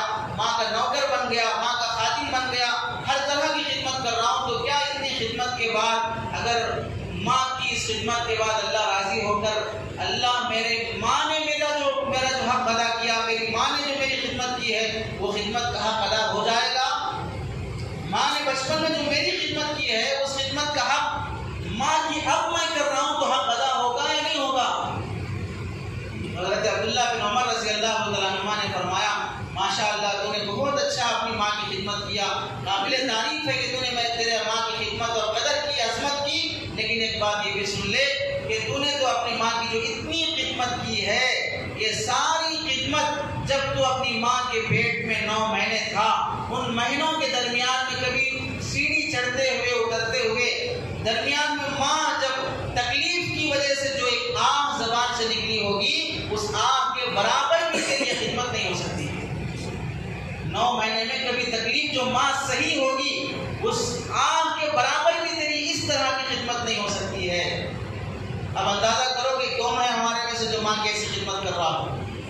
ایسی خدمت کے باوجود بھی حضرت عبداللہ بن عمر رضی اللہ تعالیٰ عنہ فرماتے ہیں ماں کی تکلیف کی ایک آہ کے برابر بھی نہیں ہو سکتی, پوری زندگی کا حق ادا کرنا تو دور کی بات ہے. حضرت نبی پاک صلی اللہ علیہ وسلم کے پاس ایک دوسرے صحابی آئے, انہوں نے پوچھا یا رسول اللہ میں ماں کی ہر طرح کی, ماں باپ کی ہر طرح کی خدمت کرنے کے لیے تیار ہوں اور کرتا بھی ہوں, اللہ گواہ ہے کہ میں نے کبھی اپنے ماں باپ کی نافرمانی نہیں کی, ان کی اشاروں کا محتاج رہا, جدھر وہ اشارہ کرتے فوراً وہ کام کر دیتا ہوں. تو کیا اتنی خدمت کرنے کے بعد بھی ماں باپ کا حق ادا ہوگا؟ تو اللہ کے نبی صلی اللہ علیہ وسلم نے فرمایا نہیں ادا ہوگا. کیوں ادا نہیں ہوگا؟ ایک لاجیکل اللہ کے نبی صلی اللہ علیہ وسلم نے فرمایا, عقلی طور پہ ایک بات سمجھائی کیوں ادا نہیں ہوگا ماں باپ کا حق. وجہ یہ ہے ماں باپ جب بچے کو پالتے ہیں, اس کی خدمت کرتے ہیں, اسے پوستے, اسے پالتے, اسے کھلاتے پلاتے ہیں, تو دل میں تمنا یہ ہوتی ہے کہ میرا بچہ بڑا ہو جائے, میرا بچہ اچھا بنے, اس کی لمبی عمر ہو, اس کی زندگی اللہ اور لمبی کرے, یہ تمنا دل میں لے کے پالتے ہیں. اور تم ماں باپ کی جب خدمت کرتے ہو تو یہ دل میں لے کے پالتے ہو کہ چند دن کے مہمان چلے جائیں گے, چند دن کے مہمان انتقال ہو جائیں گے, یہ تمنا تم دل میں لے کے پالتے ہو. تمہاری اس نیت کی خرابی کی وجہ سے ہی اللہ کبھی تمہارا بدلہ ماں باپ کی خدمت کے بدلے کے برابر نہیں ہو سکتا. ماں باپ کبھی وہ تصور ہی نہیں کر سکتے کہ میرا بچہ مر جائے, میرے بچہ کا انتقال ہو جائے, لیکن جو ماں باپ کی خدمت کرنے والے ہیں ان کی بیماریوں کی وجہ سے, ان کے ٹارچر یا کسی بھی اس طرح کی وجہ سے کبھی کبھار دل میں بھی خیال آ جاتا ہے کہ چند دن کے مہمان اللہ ان کے حق میں خیر کے فیصلے کریں. بعض تو دعائیں دعائیں بھی کراتے ہیں کہ بہت بیمار ہیں دعا کر دیجیے اللہ ان کو بھی اچھا رکھے، یعنی اشارتاً وہ موت کی دعا کروانا چاہتے ہیں۔ تو اللہ کے نبی صلی اللہ علیہ وسلم نے فرمایا آپ ادا نہیں ہو سکتا۔ حضرت ابو ہریرہ رضی اللہ تعالیٰ عنہ اسلام لا لیے، ماں اسلام نہیں لائی اور کہنے لگی جب تک تو محمد کا دین نہیں چھوڑ دیتا تب تک میں کھانا بھی نہیں کھاؤں گی۔ ماں کی محبت بھی ہے اور اسلام کی عظمت بھی ہے، ادھر اسلام کو بھی نہیں چھوڑ سکتے ادھر ماں کو بھی نہیں چھوڑ سکتے۔ اللہ کے نبی صلی اللہ علیہ وسلم کے پاس آئے اور کہنے لگے یا رسول اللہ دعا کیجئے کہ ماں کہتی ہے کہ اسلام چھوڑ دوں تبھی کھانا کھائے گی، 1-2 روز گزر گئے ہیں بھوکی ہے، اب دعا کیجیے اسلام مل جائے تو کھانا کھا لے گی تو زندہ رہے گی، محبت بھی ختم نہیں ہو سکتی اسلام بھی نہیں چھوڑ سکتا۔ اللہ کے نبی نے دعا فرمائی، اب وہ جب گھر واپس لوٹے تو دیکھا ماں غسل خانے میں غسل کر رہی اور کپڑے پہن کے آئی اور کہنے لگی بیٹا کلمہ پڑھا مسلمان ہوتے ہیں۔ ادھر اللہ کے نبی نے دعا فرمائی ادھر ماں نے کلمہ پڑھ لیا۔ اب اس کے بعد حضرت ابو ہریرہ رضی اللہ تعالیٰ مدینے میں پڑے رہتے تھے، نبی کی حدیثیں سیکھتے تھے اور اتنا فاقہ اور بھوک رہتی تھی کہ بعض مرتبہ 3 دن کھانا نہیں ہونے کی وجہ سے بے ہوش ہو جاتے تھے اور لوگ یہ سمجھتے تھے کہ مرگی کا دورہ پڑا ہے، اور اس زمانے میں مرگی کے دورے کا علاج کرنے کے لیے لوگ گردن پہ پیر رکھ کے مسل کے جاتے تھے، حالانکہ وہ مرگی کا دورہ نہیں تھا، فاقہ تھا، بھوک تھی، اور وہ بھوک اس وجہ سے کہ وہ کوئی کاروبار نہیں کرتے تھے، نبی کی خدمت میں رہتے تھے اور جب بھی نبی کوئی ارشاد فرماتے حدیث تو اسے نوٹ کر لیتے تھے، یاد کر لیتے تھے۔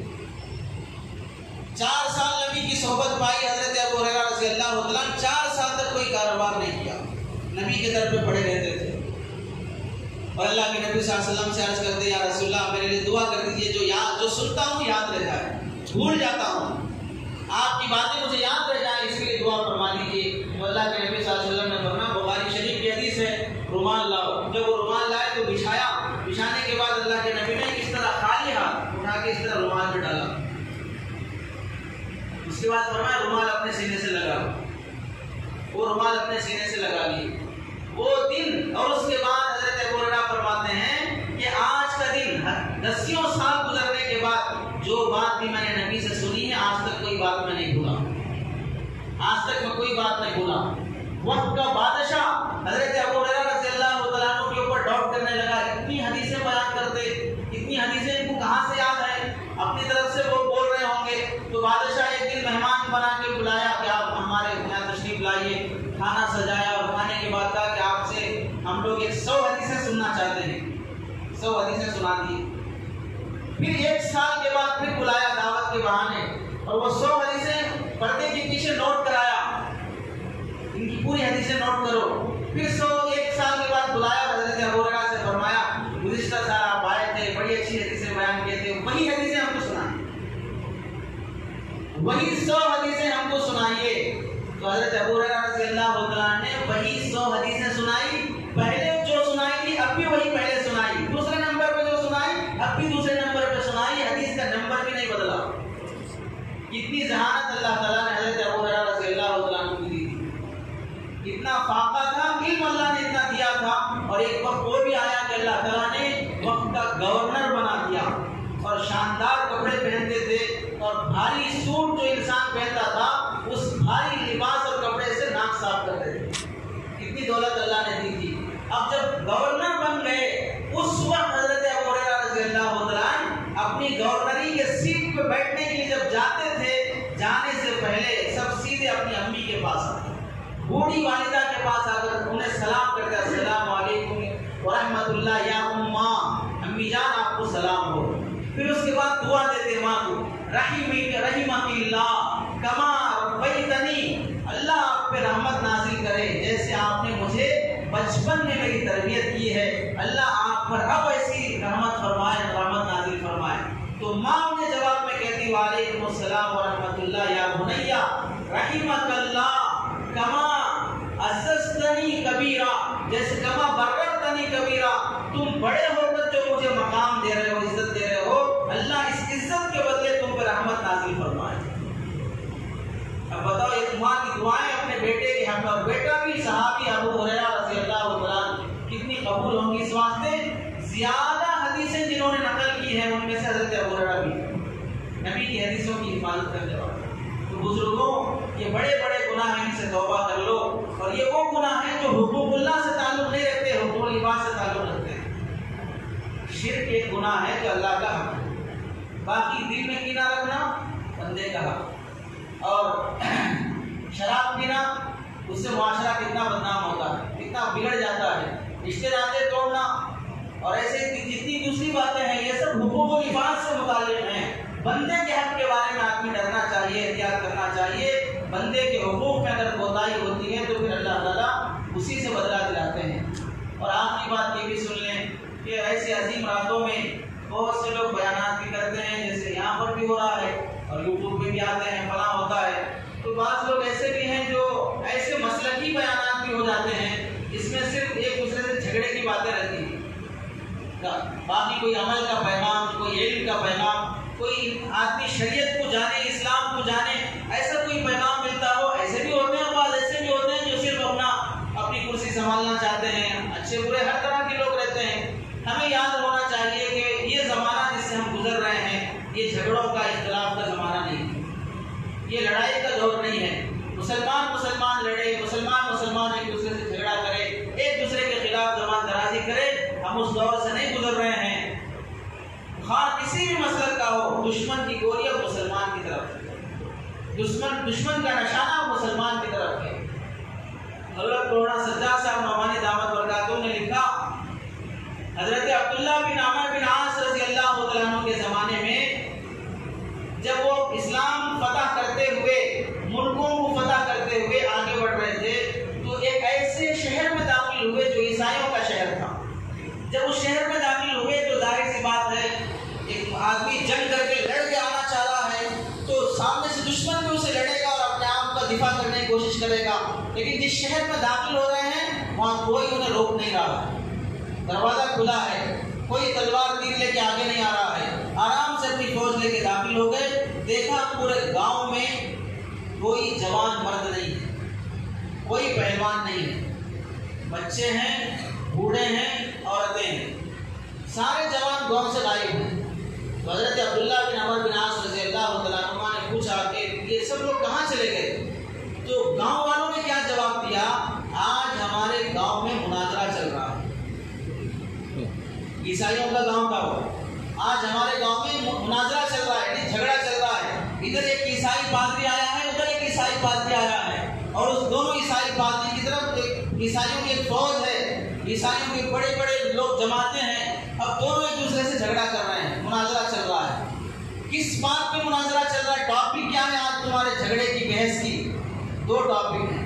ایک ٹاپک کیا ہے؟ عیسائی کہنے لگے، ایک ٹاپک یہ ہے کہ حضرت عیسیٰ علیہ السلام پیدا ہونے کے بعد حضرت مریم کنواری تھی یا نہیں تھی؟ ایک ٹاپک کیا ہے؟ حضرت عیسیٰ علیہ السلام پیدا ہو گئے، پیدا ہونے کے بعد حضرت مریم کنواری ہی ہیں یا کنواری نہیں ہیں؟ تو ایک عیسائی پادری کہہ رہا ہے کنواری ہیں، اور ایک عیسائی پادری کہہ رہا ہے کنواری نہیں تھی، اب کنوارا پن ختم ہو گیا۔ اس میں عیسائی پادریوں کا جھگڑا ہو رہا ہے، ہماری پوری فوج وہاں دو پارٹیوں میں بٹی ہوئی ہے۔ اور دوسرا ٹاپک کا موضوع کیا ہے؟ ٹاپک کیا ہے جس پہ جھگڑا چل رہا ہے کہ حضرت عیسیٰ علیہ السلام کا پیشاب پاک تھا یا ناپاک تھا؟ اس پہ جھگڑا چل رہا ہے، اور دشمن کی فوج فتح کرتے ہوئے شہر میں داخل ہو رہی ہے، اور یہ لوگ آپسی مسلکی اختلافی جھگڑوں میں لگے ہیں۔ اور کیسا جھگڑا؟ کس بات پہ جھگڑا؟